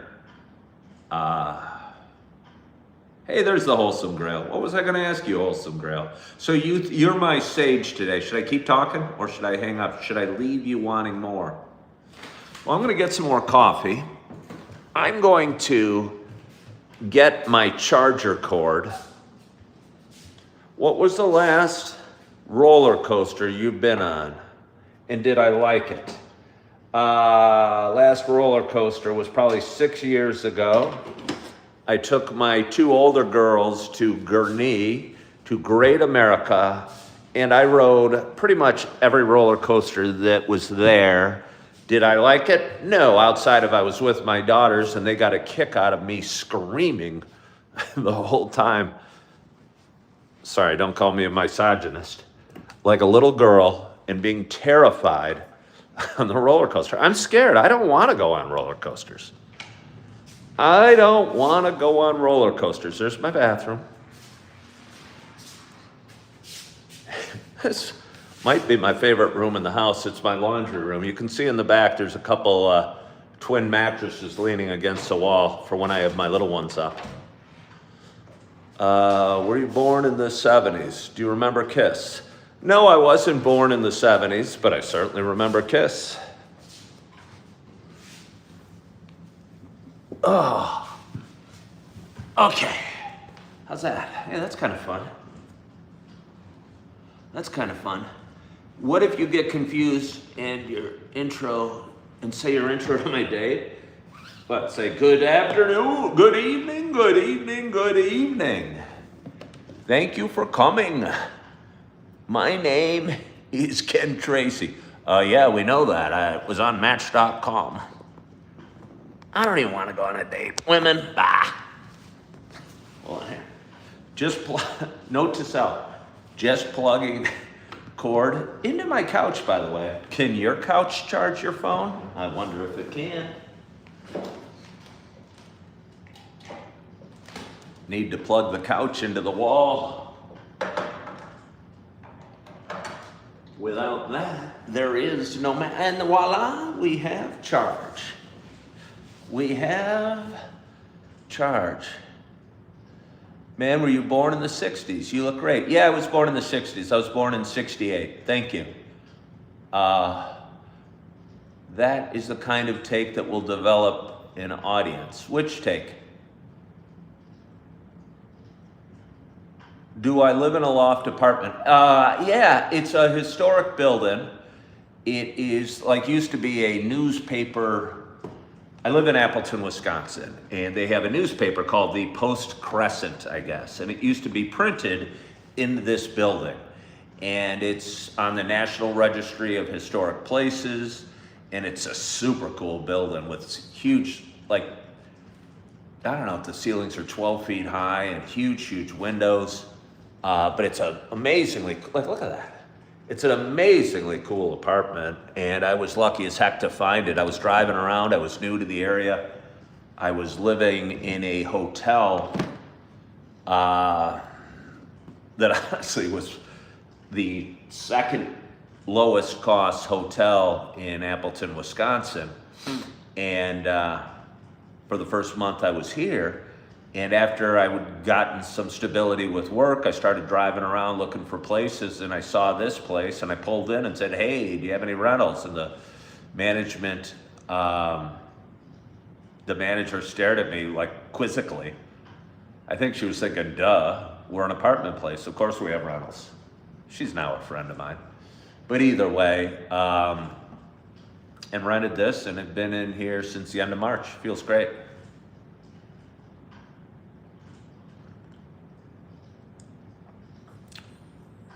Do I find Wisconsin to be more wholesome than Illinois? I currently live in McHenry and feel pretty burnt out. Some dude, I really like Wisconsin. I really like Wisconsin. The people are cool. You live in McHenry, and I lived in Downers Grove or Naperville. And basically from Chicago to 60 miles west is just one smear of suburbia. And I know McHenry's pretty and has some nice areas, but for me it was just suburb after suburb after suburb, and there was so many people and congestion. Here I live in Appleton. It's a town of 75,000 people. You know, if I go to a town that way, I have to drive through farmland, and then I hit a town of 10,000 people. I like it a lot. The people are nice. They hold doors. They're politically kind of interesting, to be honest. I think you have extremes on both sides. I live in Appleton. There's a university here called Lawrence. You'll see a ton of pride flags, but you'll also see guys in camouflage with big beards that probably, might vote the other way. But I think it's politically interesting, which I like. It's a swing state. There's a ton of cool coffee shops. They drink a lot here. I don't even drink, but I like it a lot. What type of phone do I have? I have an iPhone 14. Dutchie Smith says she likes small towns, he, and he hates cities. Lots of people I like in peaceful quiet. Were you in Naperville during the Kenosha BLM riots? I imagine that was crazy. Would have been before you left real estate if my timeline is right. Wholesome Grail, I covered the BLM riots in Naperville. My wife and I had a channel called 365 Things to Do in Naperville, and I covered them, and we were in them, and I went down, and she was scared, was worried I was gonna get hurt, and then she ended up coming, and we went live for hours during that, and it was interesting. We were, it was interesting to see such protest in a town of Naperville. But at one point, a military vehicle, it might have been a SWAT truck, but it kind of looked like a tank, kind of came rolling down, and there was riot police. There was riot police, and it was fairly friendly. But they started breaking some glass, and then the riot police moved in, and somebody threw like an M80 in the direction of the riot police. And I wanted to stay, but my wife at the time said, let's get out of here. And, if you're a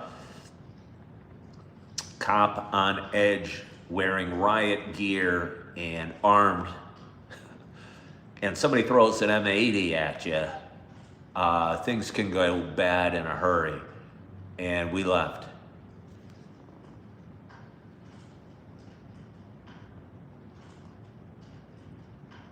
All right, Nicholas Wonker. Yeah, no, it's fun. You finished paying your mortgage in Gurnee in 2020 and your property taxes. Yeah, I bet your property taxes are high in Gurnee. I would never own in a community with an association again. I was a realtor and I sold a lot of condos that had association fees. You own your place outright and you still pay property taxes. And my guess is Gurnee has really high property taxes. So even when you have your home paid off, if you're paying 10 grand a year in property taxes, that's 800 and whatever, 30 bucks a month. That's like a rent payment. James says, try renting.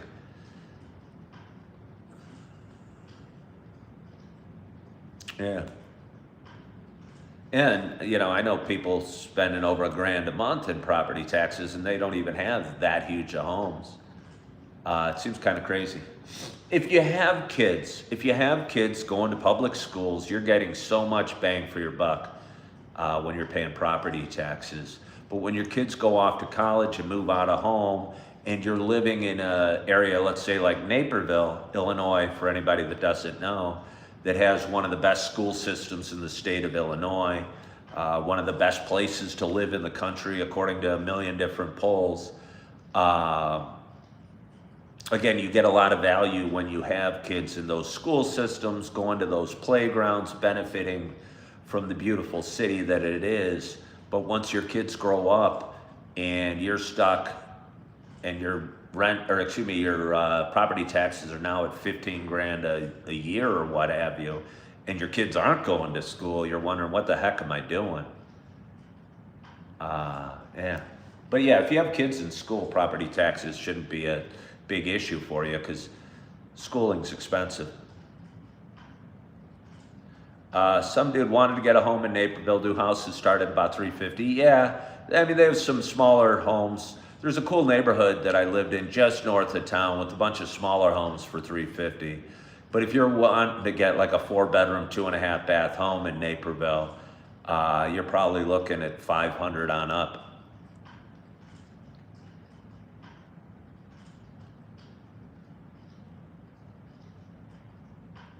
James generally would recommend people actually building most of their own homes themselves. You're still going to pay property taxes even if you build your own home, right? I mean, it's going to annoy the crap out of you, but yeah.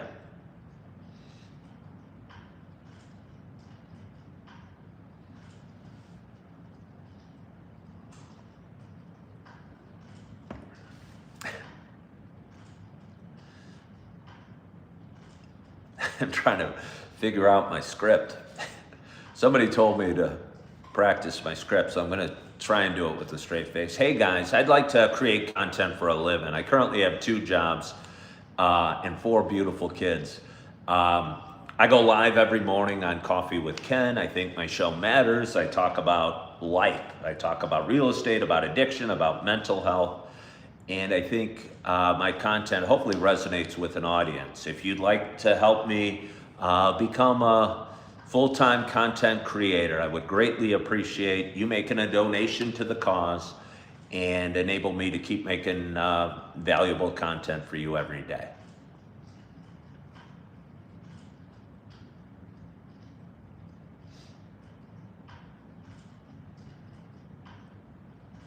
Thank you. I feel good that I got through it. Some people think they can build a home and just live for free. Do you think Wisconsin is more liberal than Illinois in general? Oh no. Oh no. Oh no. I mean, Illinois votes blue every year. Wisconsin voted for Trump in the last election. Illinois votes, it felt like you weren't even, it didn't matter who you were voting for.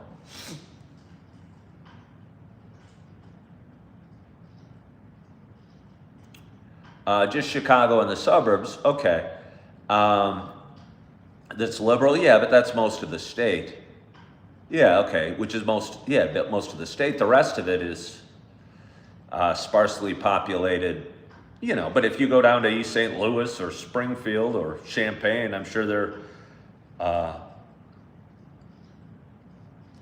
pretty liberal as well. Are you near Green Bay? Yeah, I am. I'll tell you what, I was there yesterday. I played a round of golf at a country club up there and had a great time. I am near Green Bay. I'm about 30 miles from there, and it seems like a really cool town. Somebody's saying buy one of those pre-built sheds. Dutchie, thank you for hopping on today.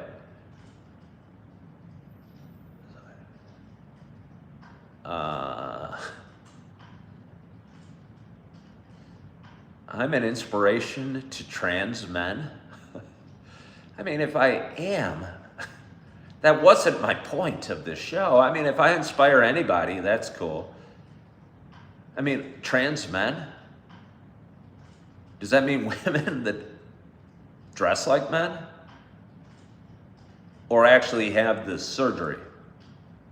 And how do I inspire them?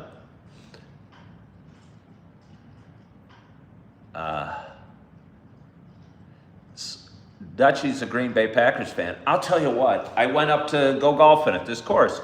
I drove down some smallish road, and I think, and it's called Lombardi Avenue or something like that. I think like half a mile down was Lambeau Field in the middle of some, you wouldn't know it,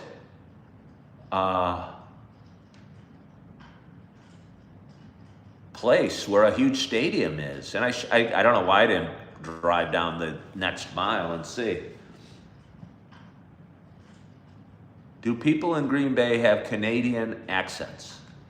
I don't know if in Green Bay necessarily, but certainly there's some, like people say bag for bag, like kind of a bag, paper bag or plastic. They say bag.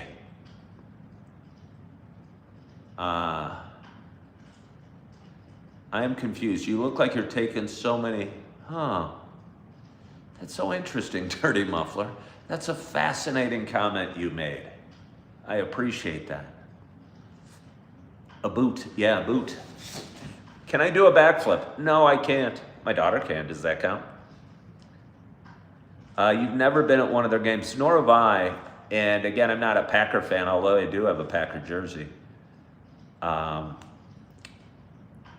It seems cool. I think there's something cool about Wisconsin that's different than Illinois.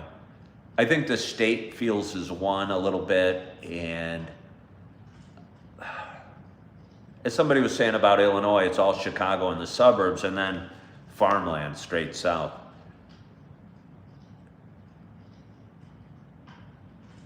But I think there's something cool in Wisconsin.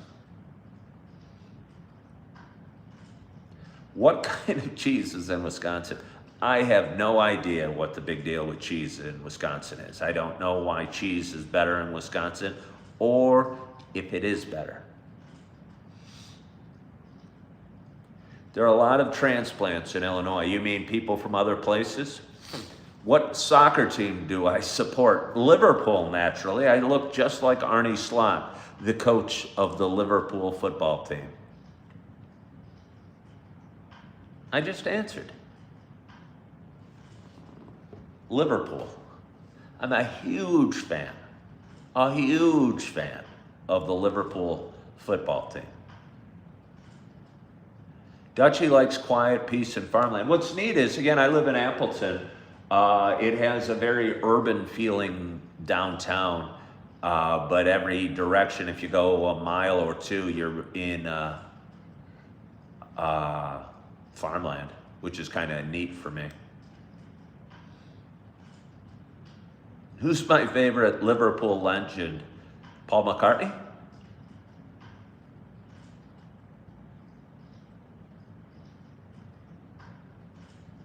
Appleton is not very close to Madison. It might be an hour and a half away. I mean, not crazy far, but probably an hour and a half from here, I'm gonna guess.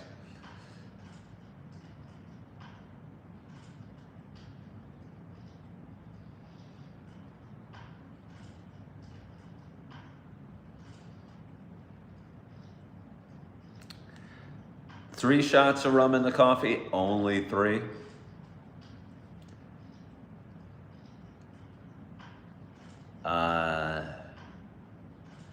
Do I hear about the new data centers? No, I know nothing about the data centers. Oh, you know what I haven't even mentioned on this show? Because you guys are joking about me having rum in this coffee. I had my last drink of alcohol 4 years ago today. It wasn't even really part of a plan, but 4 years ago today, I stopped drinking alcohol. It's kind of cool. Thank you. Yeah, no, I think it is pretty awesome. I don't think alcohol is really good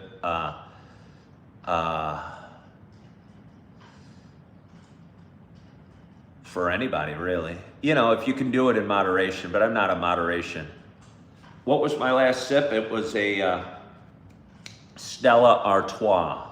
I had like 7 that night, not a big night or anything.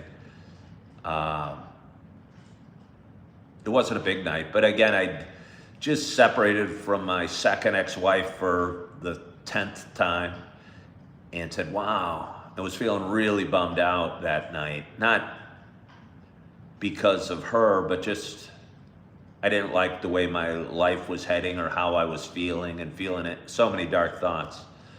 And I was staying at a buddy's in his living room and feeling the darkest thoughts. And I said, hey, maybe I'll try tomorrow without drinking.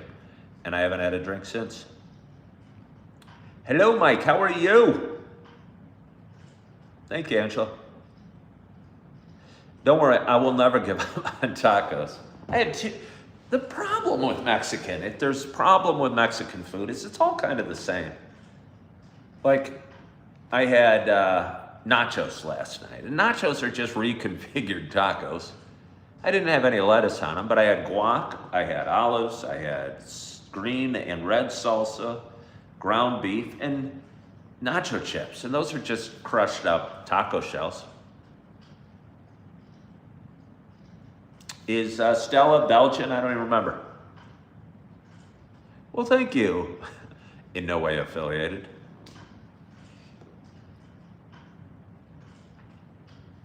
And again, it's, I'm just here to report the news. I try not to judge it. Did any of you see my, when I covered the No Kings rally here in Appleton, Wisconsin a couple weeks ago?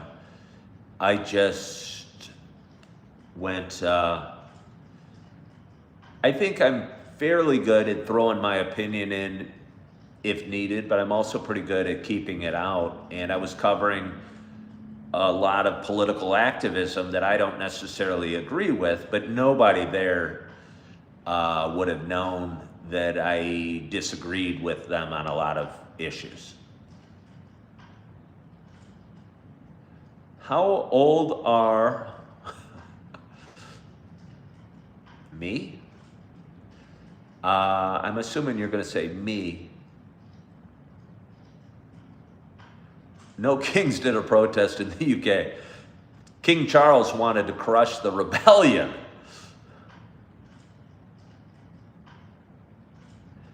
Getting to know you says I need to be an interviewer for real. Yeah, no, I think people connect with me. I think I connect with people. I'm able to talk to people of all sorts of different backgrounds and connect. And it doesn't matter political opinion or skin color, as long as they don't hate on me right away. I think I can.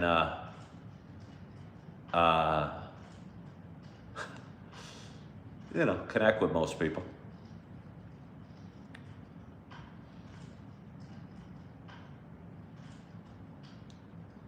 What age should I start going full bald? Well, I'd already talked about that today, but I'll say 28, I think, is when I shaved my head for the first time.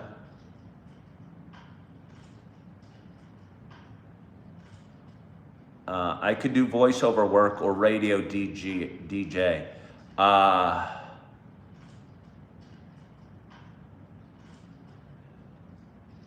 Let's see. I read 2 chapters of the Bible every night, and not necessarily for some spiritual rebirth, but kind of almost just as a goal. And I read it aloud and I go live on YouTube. I'll probably do it in a couple hours here.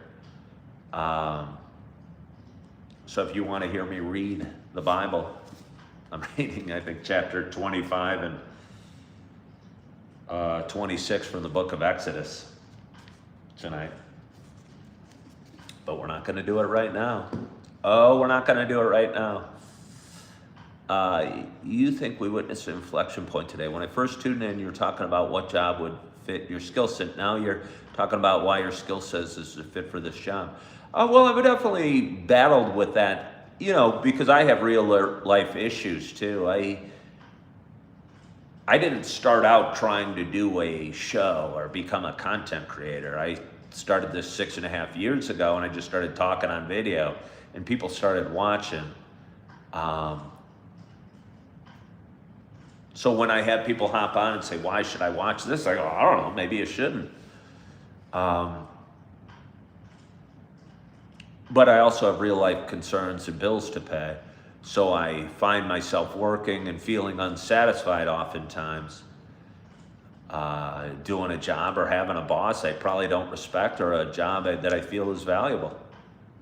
Do I get paid off of YouTube? Yeah, I make about $300 a month currently on social media, but I made $16 today. And as you know, I'd love to be a full-time content creator. That's really my goal, and my goal is to help people and change the world. And I think I can do that by telling my story.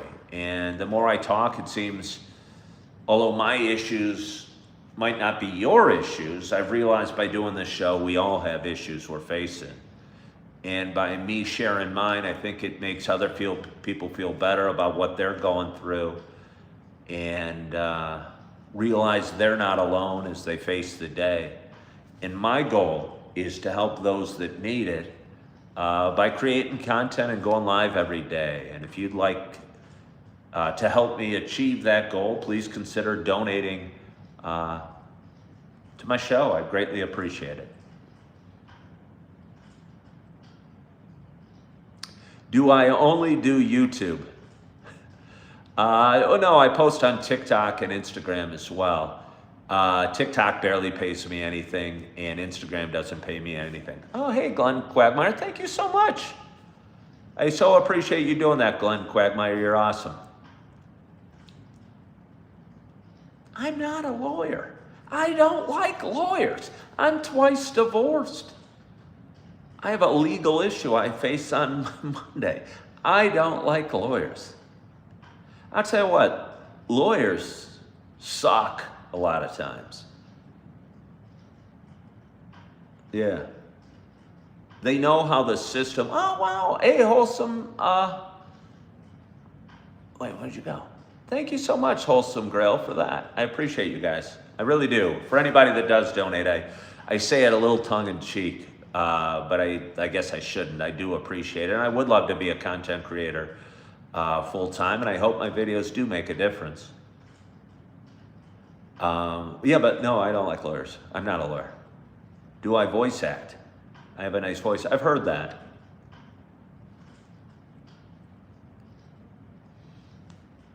Yeah, I've heard that. Voice for Christian radio.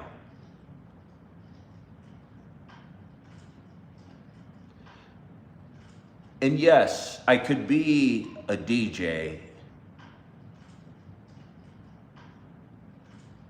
but can I skip the radio part and just be a DJ here? Granted, if you work for a radio station, you're broadcast out and you might have 50,000 listeners, but you might not. And I have 30 people watching right now. But I also have 73 thumbs up.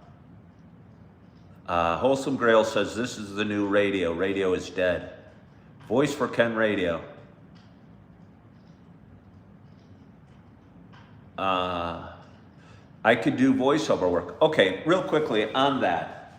I would think my best opportunity to get a voiceover gig would be have somebody find me on this show. Because my videos get seen thousands of times a day. It seems some brand would go, hey, I like that guy. I like his voice, I like his style.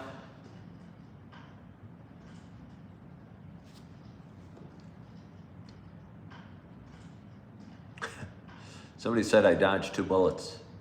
Honestly, that's a good point, Fanny. Multi-streaming to TikTok is probably the move.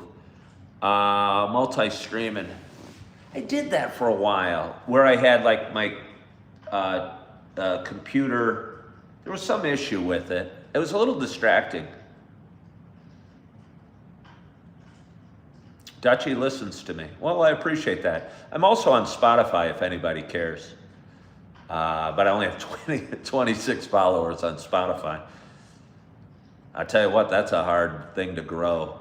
YouTube does a pretty good job. Again, I got 33 people watching, of putting my show out to new people. But on Spotify, it doesn't. Honestly, the Wholesome Grail asks, what do I do on Spotify? I only post, and you might not like this, so I say it, I post this video on Spotify.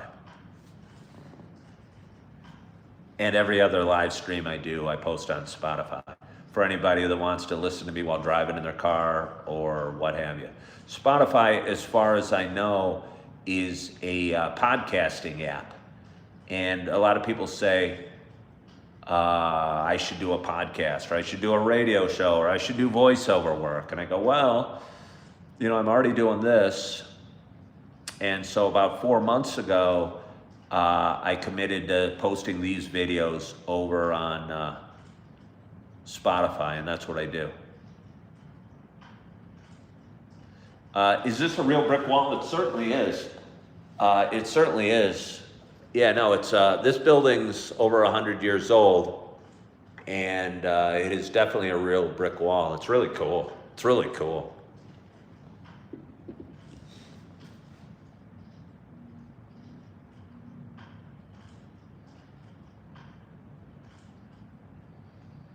Can we get 3 to 1 thumbs up? Well, I mean, yes, there's 2 ways to do it. We can jump up and gain 22 more thumbs up, 21 more thumbs up, or we can lose 7 viewers. And either way, I'm gonna get 3 to 1. Charlotte, you asked me if I was gay. Now you're asking me, what is my name? And to answer both your questions, no, I'm not gay, and my name is Ken. Ever tried Kratom? I know one crazy as hell woman that drank Kratom. And she's crazy as hell. And I don't want to be crazy as hell, and I don't like anything about her. And she drank Kratom, and she's the only one that I know that drank Kratom.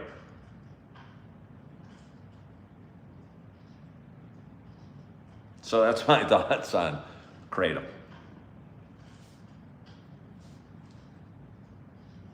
Okay, you say the only, yeah, no, I don't know what, yeah, no, I think she's crazy.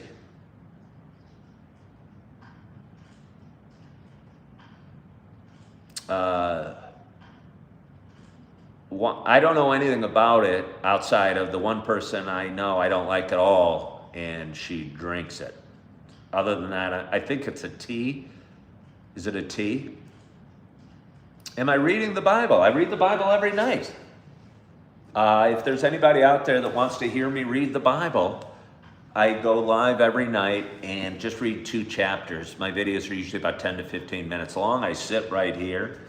I wear my reading glasses, which are right here. Light a candle. Uh-oh, wait a minute. Ah! Hold on.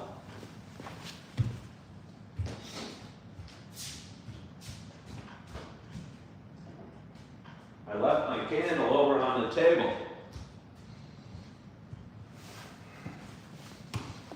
reel in my candle and get it to be part of the show. It's a beautiful little thing. I like fire a lot. I could have been a great fireman, I think. The chair, it's a futon. And I tell you what, I bought this at Walmart for 220 bucks. Couldn't be happier about it. Let's see. Am I married? No, I'm not married. Was married twice.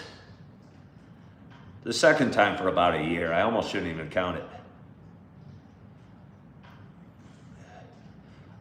Reading with candle. Well, I'm not reading by candlelight. I have my lamp going when I read.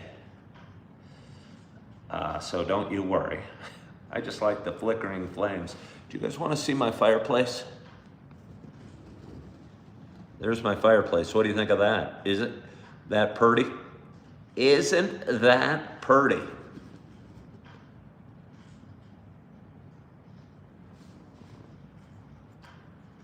Third time's a charm. I mean, again, I haven't been on a date in 2 years, so I'm not so sure that I'm going to get married again. I think if it happens, it happens. I'm not desperate to date. I feel good in my own skin. I think, okay, again, I haven't had a drink in 4 years today. I maybe don't talk about that enough. It's probably significant. I think most of my life I got drunk or high to hide from my feelings and my emotions. And I think a lot of us do. And it feels good, but it feels good because we suddenly, all the worry and anxiety and stress and depression suddenly is gone because we're buzzed, and it mutes that part of our brain. But it also mutes the good stuff, the creativity, the enthusiasm, the zest for life.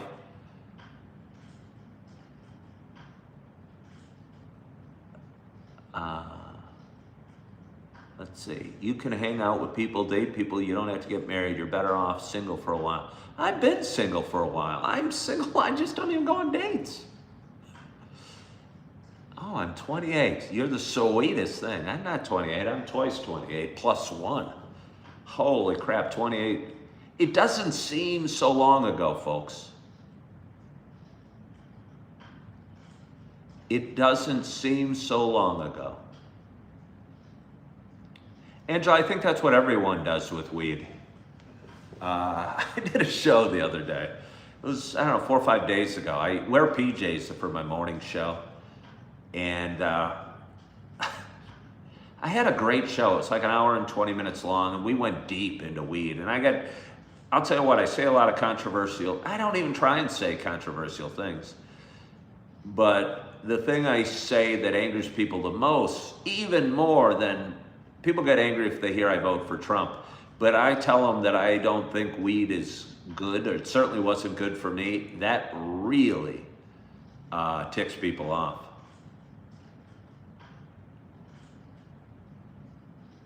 So anyway, I was doing this live show on YouTube for about an hour and a half. I'm wearing my PJs, and I fell out of my PJs, apparently. I was out. I went public in a more public manner than I anticipated, and YouTube actually deleted my video. I have to sneeze. Excuse me. Yeah. Oh, yeah. Do I know Candace? No, I gotta sneeze again. Hold on here. Sneezes feel good. I tell you what, I want to thank you guys for having an awesome show with me today, and appreciate again to say how appreciative I am of the $20 that was put in the tip jar, if you will.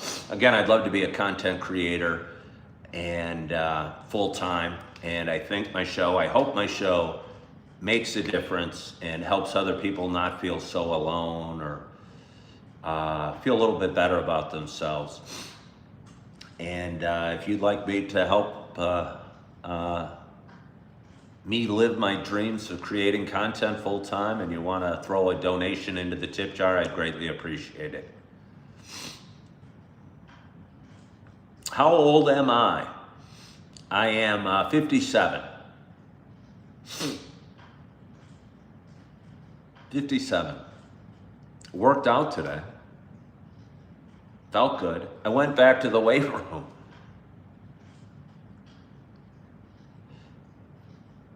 I went to the weight room today, and I've been going. I posted a video the other day, and I do it.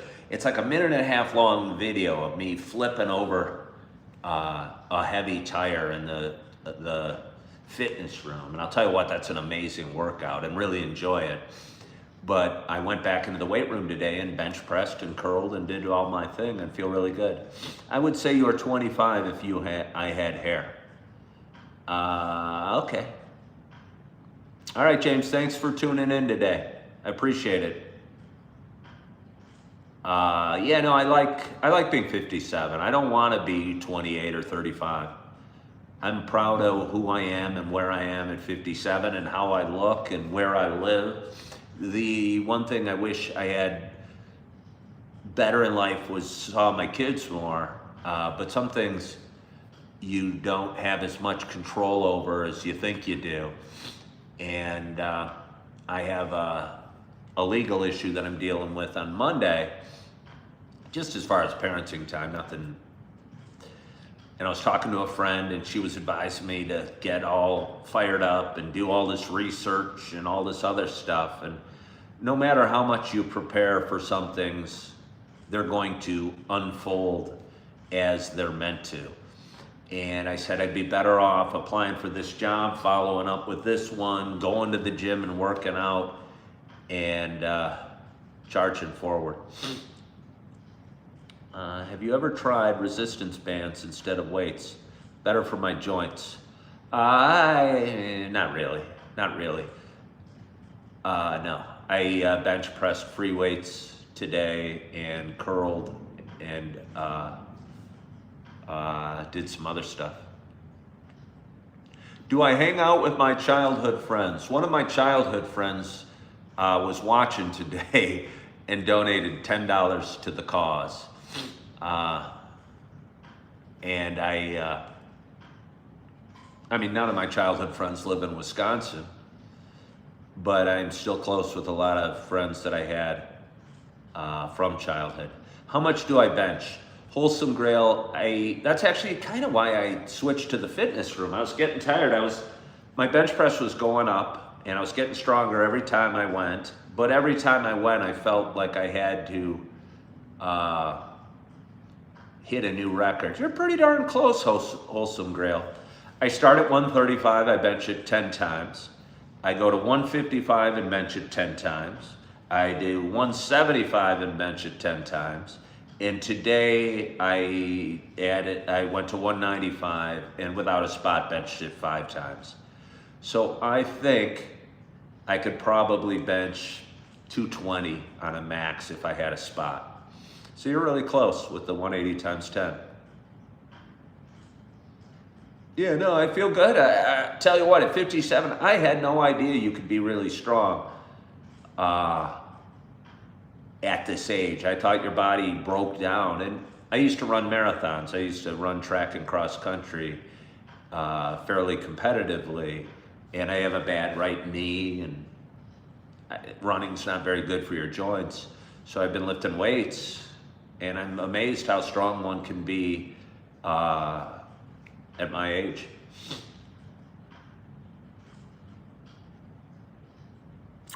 Die Another Day was my movie.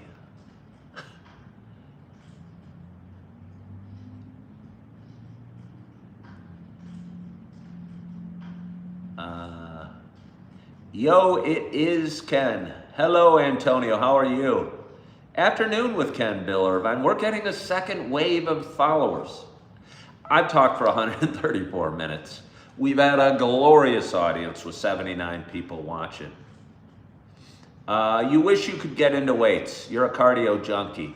You don't really wish you could get into weights. You don't want to get into weights. And that's okay. You like doing cardio. I'm doing real well, Antonio. I was, what would be my ideal realistic shared custody? My little ones live very far away from me right now, so we're kind of hamstrung as far as that goes. I think they need their data, and the more time they spend with their data, the better off they're going to be in life. I look like I do sales for a living. No, I can't sell.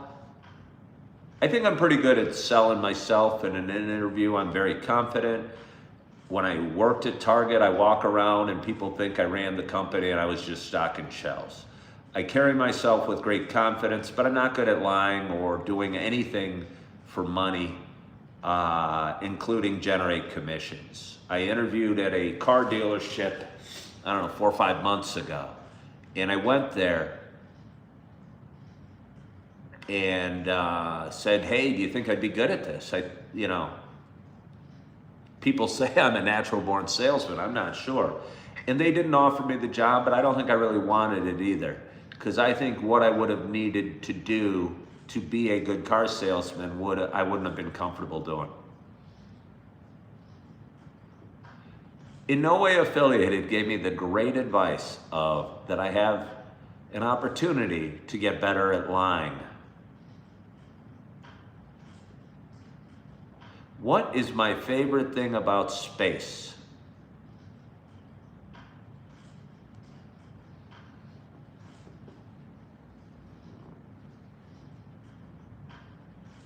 The sun?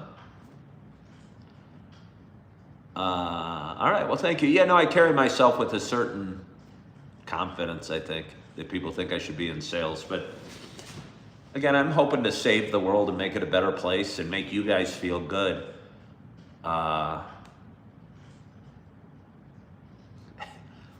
here, I'm gonna go into, I'm practicing. Anybody out there, I apologize in advance, but the Wholesome Grail's telling me I have to say this every 15 minutes, like make it a commercial break.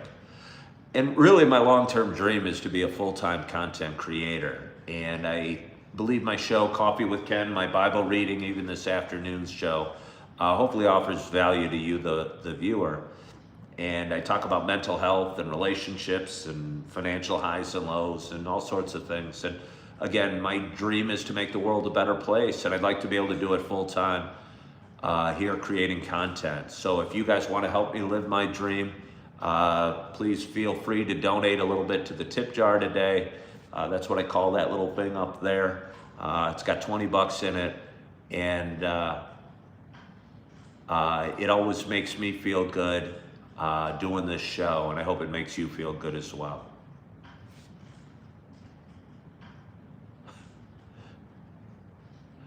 I'm sending thank you, Wholesome Grail. I'm sending the Wholesome Grail to the poorhouse because he keeps tipping in $1.99. What are my hobbies? Well, I golfed yesterday. I like fishing, but I don't golf or fish that often anymore. I like working out. I like improving myself. I like getting plenty of rest. How lame does that sound? But again, I've been working really hard over the last 6 months. Not 6 months, since I've been here, like crazy hard. Juggling a couple jobs that are more physical than I anticipated, or I probably should be working at 57. And I find a lot of times on my days off, my number one thing I want to do is catch up on my rest and heal my body. But I love working out. I love hanging out at coffee shops. I love meeting new people, and I enjoy going to church. Nothing too crazy. Do I talk to ladies only?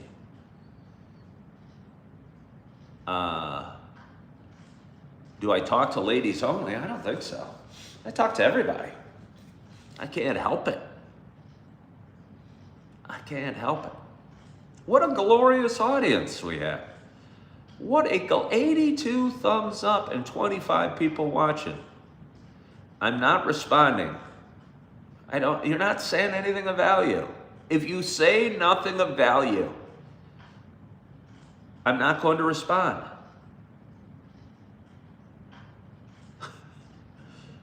Say something of value. I respond to everybody. Wholesome Grail. Wholesome Grail, are you a dude or I assume the way you're talking, you're a man. I don't know that to be true. I put on this blue shirt for you guys. How's it look? How's my candle? If I had a little wine, although I don't drink, it's 4 years today, I would wine and dine you.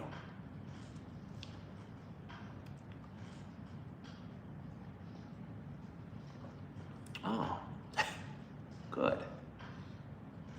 Thank you, Rockin' Girl. I appreciate that. I appreciate you all for joining. It's kind of hard to leave. Again, the reason I went on, I thought, hey, I'd really like to grow my being in business for myself. And I thought, what a better way than to hop on live and talk to you fine folk for a bit. I certainly didn't expect it to go 140 minutes. Honestly, I didn't expect to get 84 thumbs up or $22 donated, but I do appreciate it. Dutchie Smith works 2 jobs, 70 hours a week. Well, kudos to you, Dutchie. That's tiring, though.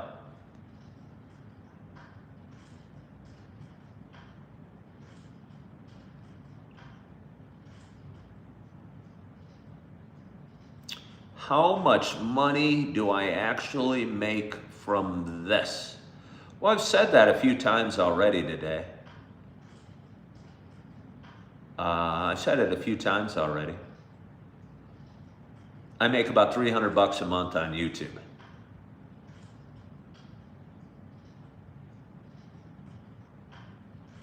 Which is about 1/10 of what I need it to be pretty significant.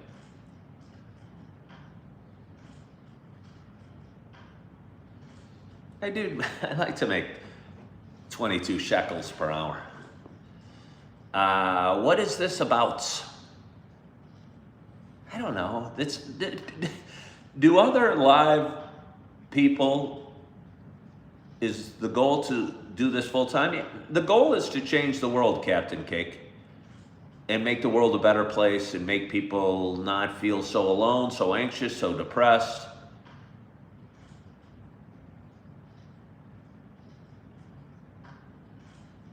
That's my goal. And I think I could best do it full time. To be honest, I've done jobs and I'm going, wow, this is just totally a waste of time. And to be honest, one of the jobs I do today messaged me and said, hey, Ken, we don't need you today. So that's why I'm going live right now. That's why I'm going live. It's because I was supposed to be at work. They did not need me. What talk radio show personalities was I a fan of? I don't know. Paul Harvey comes to mind, but he did a little show, and a lot of you probably don't know who he is.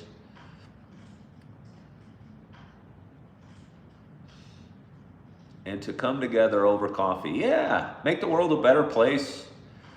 Open some minds up. Make people feel a little better. Because believe me, I felt very not better a lot of my life. Hold on here. Somebody from Scotland. Where do you live in Scotland, XOXO?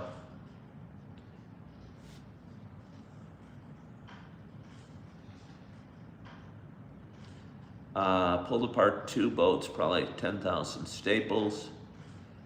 What is my view of atheism? That's a good question. My struggle with atheism is I think it's such a strong position. It's anti-religion. And if I didn't believe in a higher power,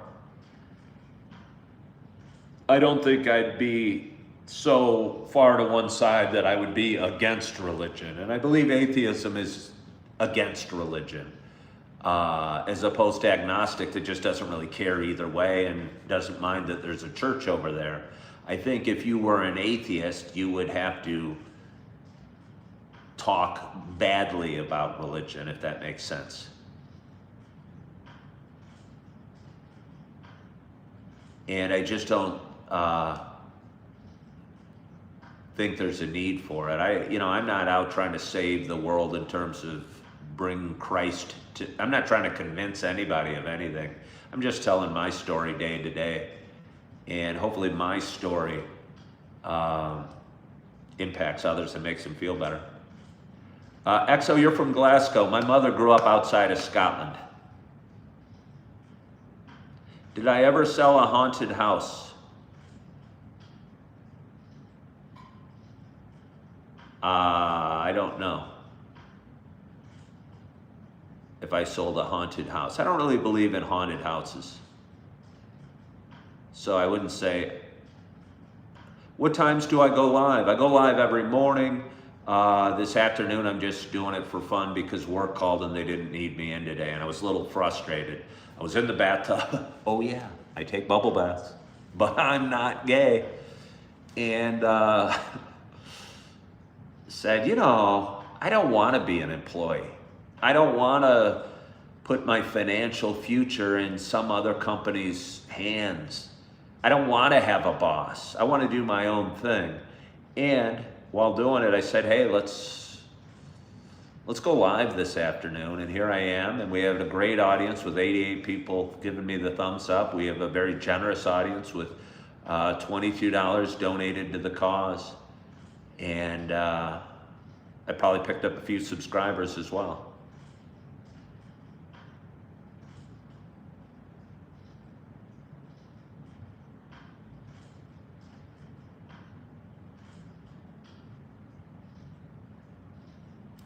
YouTube's not my boss.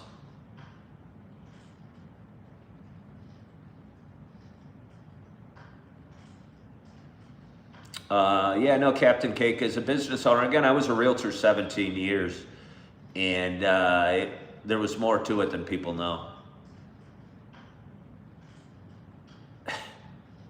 I do take bubble baths. That doesn't make me gay. That just makes me appreciate hot water and bubbles and being clean.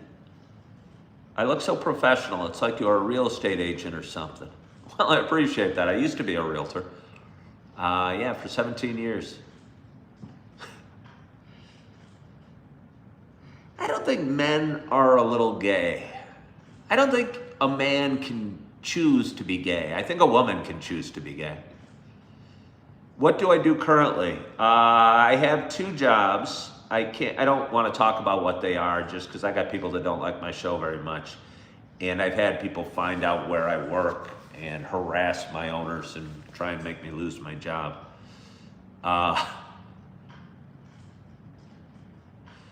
So I don't really talk about exactly what I do. But what I'd like to do, as you know, is I'd like to make the world a better place. One viewer at a time. So if you find any value to my content, please feel free to make a donation to the cause and help me come achieve my dreams of creating content full time and helping people out, making a difference. Do I ever think about moving to Australia? No, I don't want to move to Australia. I don't even know if I want to. It's so far. I think Australia is like an uninteresting United States. It's a flatter United States. It's got a big desert in the middle with coastline.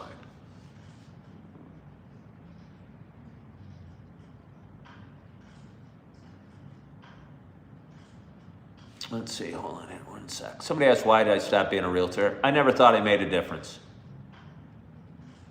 I never thought I made a difference. I started doing the show in 2019, and I talked about my stuff that I was dealing with. And I knew right away that it made a difference. And my audience grew, And I said, wow, I'm good at this. I'm good at connecting to an audience, saying funny things, saying inspiring things, engaging with an audience. And I thought I made a difference, and I thought I had unique value to add to the right people. I didn't feel I made any difference as a realtor. I thought I was chasing a commission, and I didn't feel good about that at all. Hey.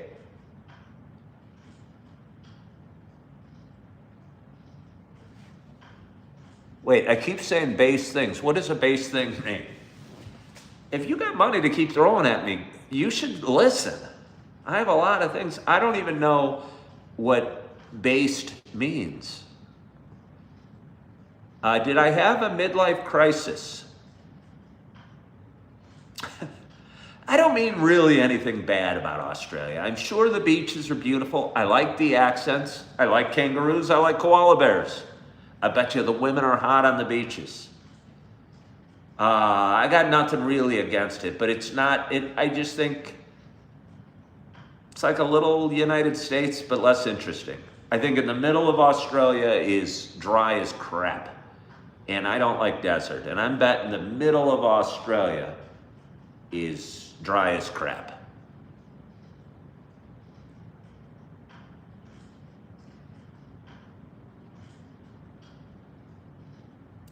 XOXO. It's funny your name is XOXO.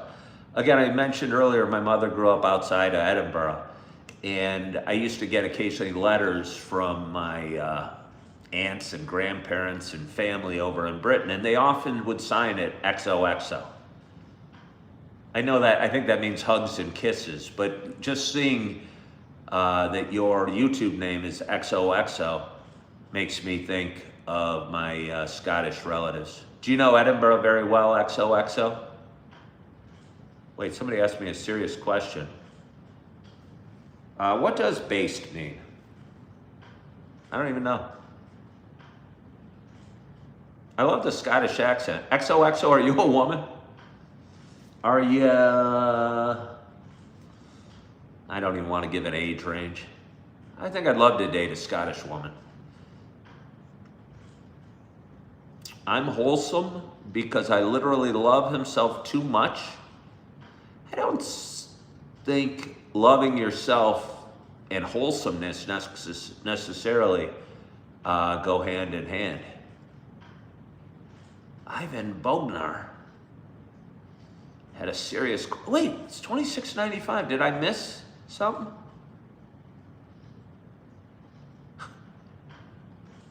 I like that. Somebody made a funny, oh really, that's a weird coincidence. Yes, it means hugs. Hold on here.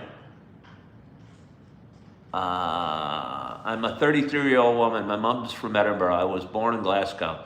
I know it well. Was she actually from Edinburgh or from a suburb of Edinburgh? My mother went to University of Edinburgh. My mother grew up in a little town outside of Edinburgh. I wonder if you know it. You wouldn't know the town. It's really small. But I bet you know Musselburgh, which is outside of Edinburgh. And if you know Musselburgh, maybe you know Wallingford. And that's where my mother grew up. A little tiny, cute as a button, little hamlet in Scotland.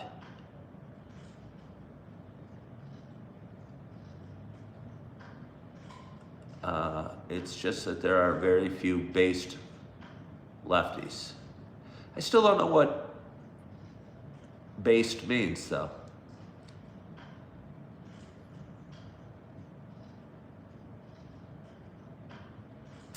Have I ever thought about having a glass of whiskey? That sounds nasty. I never really liked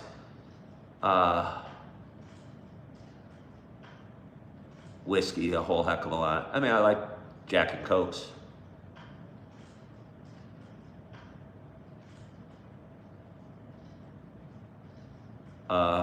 I don't think they meant biased. I think they meant based. I don't know what it means.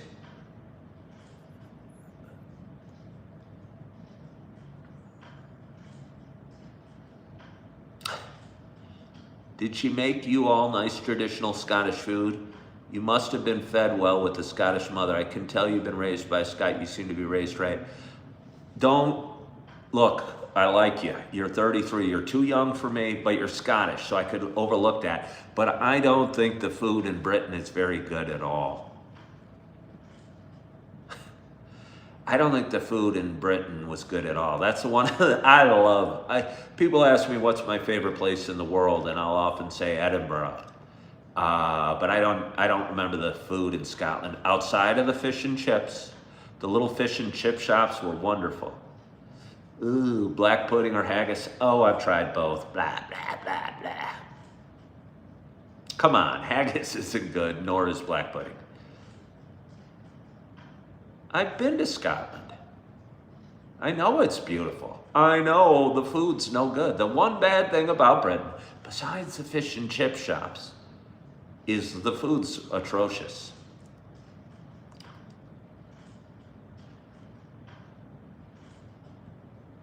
What's my favorite food? It is lasagna.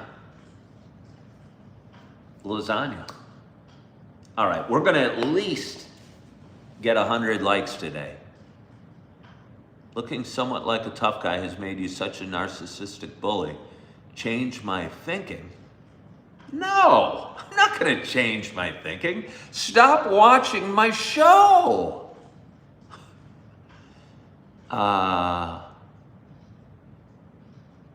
The food is hearty in Scotland, but yes, not to everyone's taste. What's my favorite car?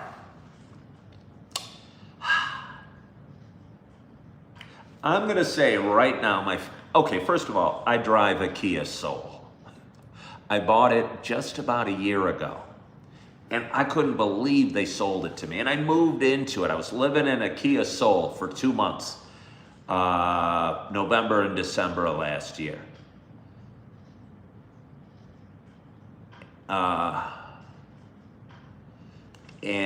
But I'd say my favorite car is it's not a car. Favorite brand is the Audi. I've had an Audi A4 and I had an Audi A6, and I think they're cool, they're understated, they're German, and I love how they feel and drive. They're sporty, like my Audi A6 was fast. It was, the steering felt very tight. Felt like a sports car, luxury car, family car all rolled into one. So right now I'd say an Audi A6. What is the drunkest I've ever driven in my life? I don't know, but I did get 1 DUI in my life.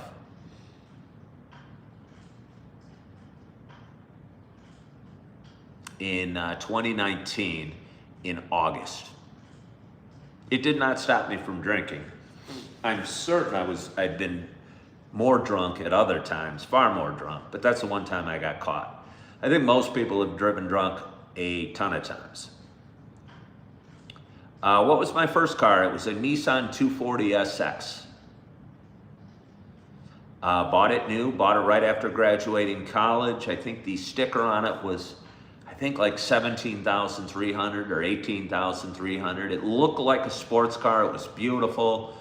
I'd never had a nice car before, and when you push the button, the window went all the way down.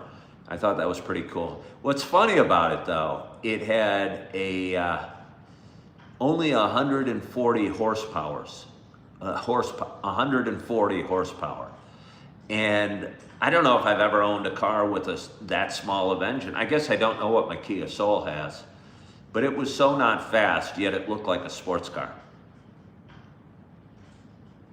It wasn't stick shift. I don't think it was a stick shift. I had a Porsche that was a stick shift. I had a Porsche 968 for anyone that knows what that was. I bought it in 1993.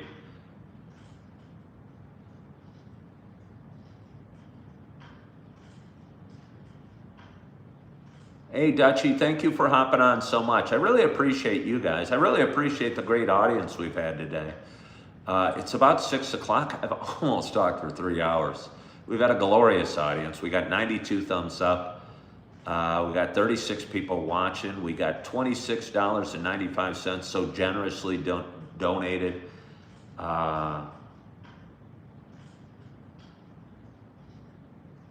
to my dream of making the world a better place. Can I build things? Not really. I'm not a handy guy. I'm not good at building things. I got a buddy that's an engineer. He's an aero engineer. I talked about it earlier when I went out to Yellowstone and I rode a scooter. I bought a back case for it. And I think certain people are built different, wired different, think different, and see things different. And my buddy that's an engineer, I think, enjoyed the task of putting getting it fixed and making it fit to my scooter. I would have been scared and stressed and overwhelmed and sucked at it. And I was thankful that he was there to help me.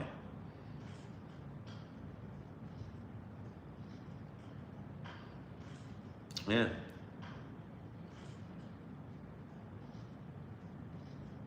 Do we have somebody from Russia? That looks like Russian language that somebody's typing.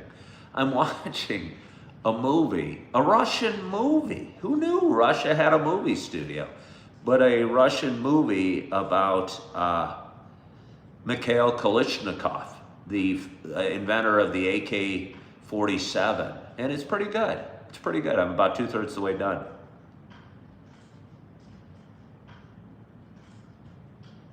Well, XOXO, if you ever come and visit, stop by. I'm not too far from Ohio. And I love the Scottish accent. And I love that you called your mom a mum. I lost my mom about 5 years ago. And I still am friends with several cousins from over in Scotland. But I haven't been there since 1991.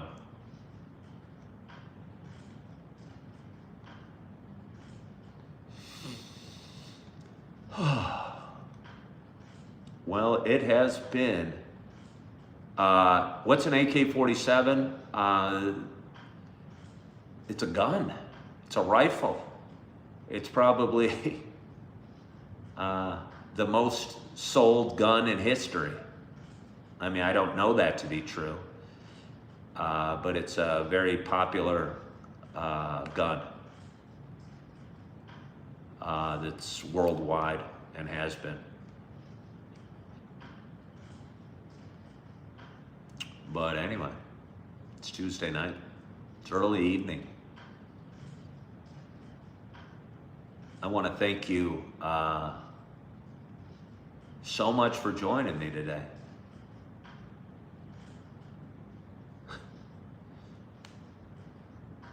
On this unplanned coffee thoughts with Ken.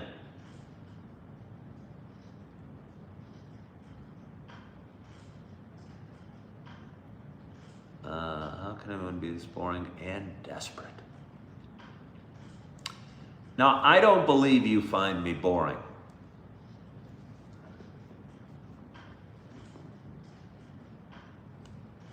You must have a real sentiment to Scotland, and that's lovely. Well, thank you very much. You're sweet. I don't think anybody watching really finds me boring.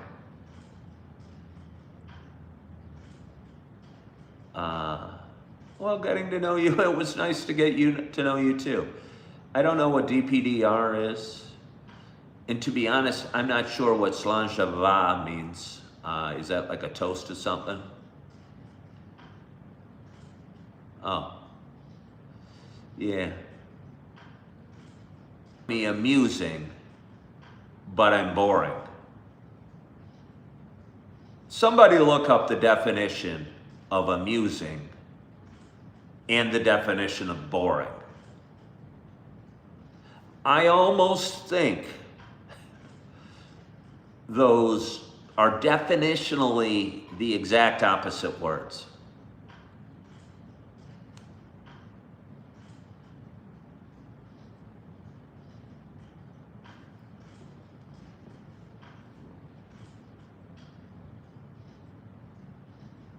Oh, I'm not worried, but I just think it's funny. What's the skeleton in my closet? I don't know, I just talked about my DUI. Causing laughter and providing entertainment. Okay, he said, I'm amusing and boring. Can something that causes laughter and provides entertainment also be not interesting and tedious? I don't think they can. They're the exact opposite things. See, I'm even trying to help my trolls. Please, please. You can't describe me like that. That's just not true. I would say they are technically exclusive. How can you be entertaining again?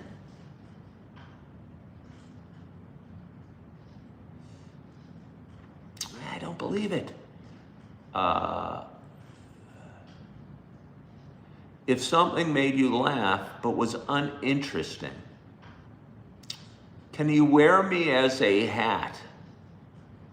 No. Dutchy Smith, you've been saying that you were going to go for like an hour. What's my views on politics?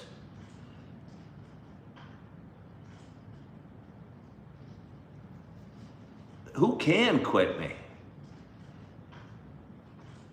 You'd think, as boring as I am, it'd be easy to quit me. Oh, well, thank you, XOXO. Thank you. I appreciate you. If I could throw something in your tip jar at XOXO, I would throw something in your tip jar right now.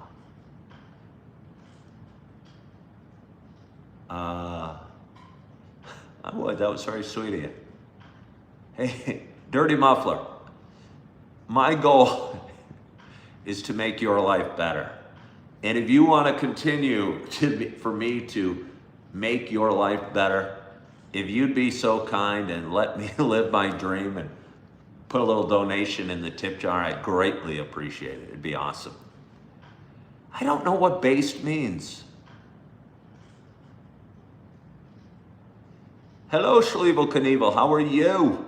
Thank you so much for joining. We are having a glorious audience today, Schlevel. The reason I'm on, you might be wondering, Schlevel, is because my work didn't need me tonight. My work didn't need me tonight, so I was going, what the heck am I going to do? And here I am about 3 hours into tonight's show. Honestly, I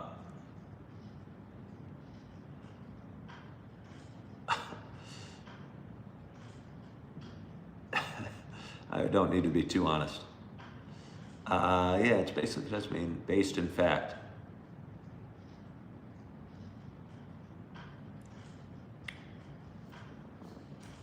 Oh yeah, getting to know you, celebrating my 4 years of not drinking alcohol today.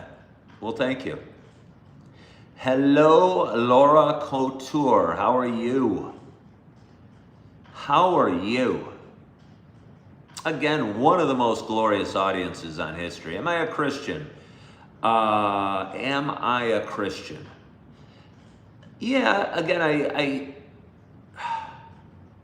I go to a Christian church. I'm reading the Bible. I'm going to read the Bible tonight. I'm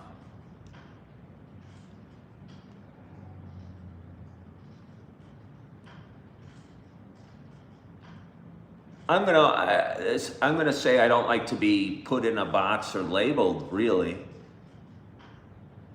And because I go to a Christian church, I don't have anything against Jewish people or Muslims at all.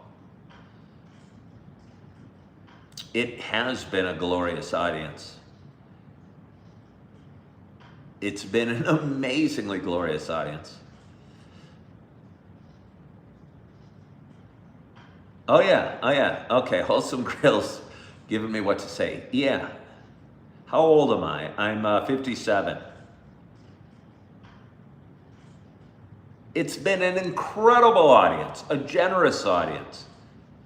A keep me on the edge of my seat audience. A keep me talking for 170 minutes. A glorious audience indeed, a kind and generous audience.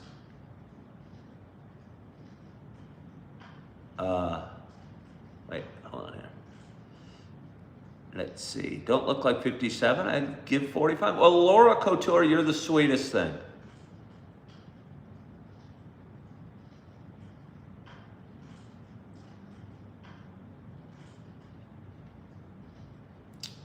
Well, Wholesome Grail, perhaps my based opinion was here to inspire you. Not against Christianity, but just being put in a box. I don't understand why we all need to be. And I think if we align ourselves with certain things, we're going to alienate others. And I don't want to alienate anybody. Getting to know you was 55 and was told you look 39. Well, congratulations to you. It's not going to be coffee all night.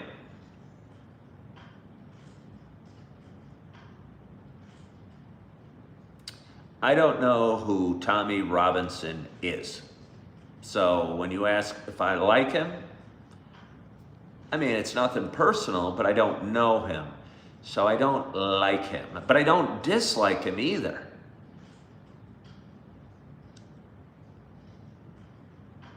Oh, I know Peter denied Christ 3 times before the rooster crows. 3 times before the rooster crows. And by the way, I'm sitting here waiting for The Chosen season 6 to come out. And I am done. I'm excited for it. The Chosen is a great show.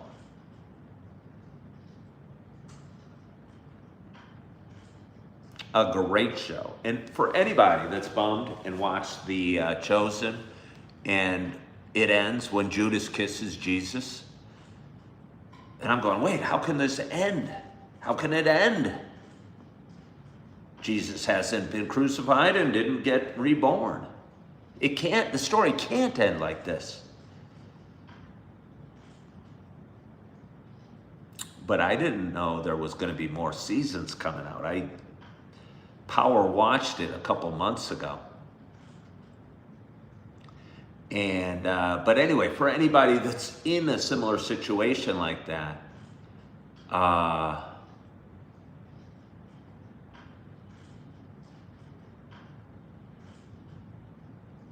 highly recommend watching The House of David. It begins and ends awesome, and the rest of it's really good too. Really good.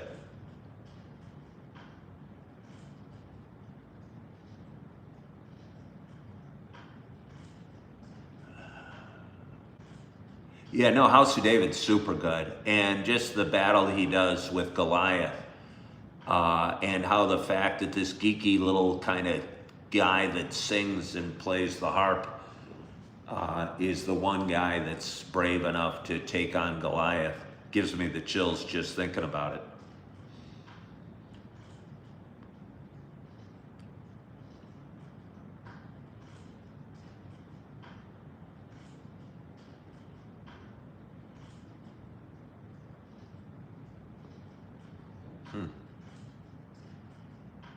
But anyway.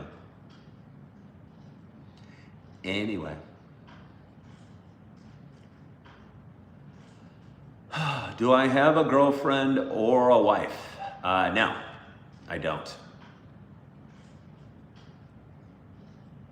I'm working on myself. I'm getting a little better every day. I'm getting a little closer to God. I am getting in good shape, getting financially healthy, trying to bridge a unfortunate gap between me and my little ones. So I got my hands full. I'm trying to grow Coffee with Ken. I'm trying to make a difference. I'm trying to change the world and make the world a little bit better.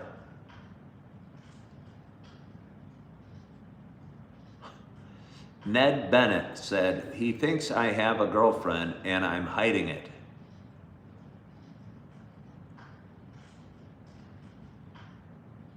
All right, gotta go. Good luck, homie. Bye-bye, wholesale. Where is the coffee? The coffee is right here. And if we can get to 2 more likes, I'd greatly appreciate it.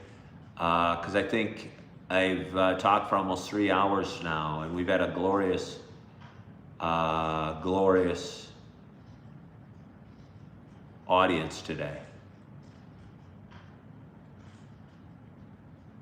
It is the Starbucks pumpkin spice. Yeah.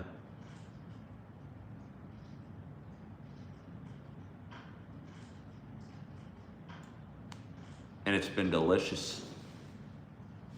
And I've drank about 2/3 of the pot.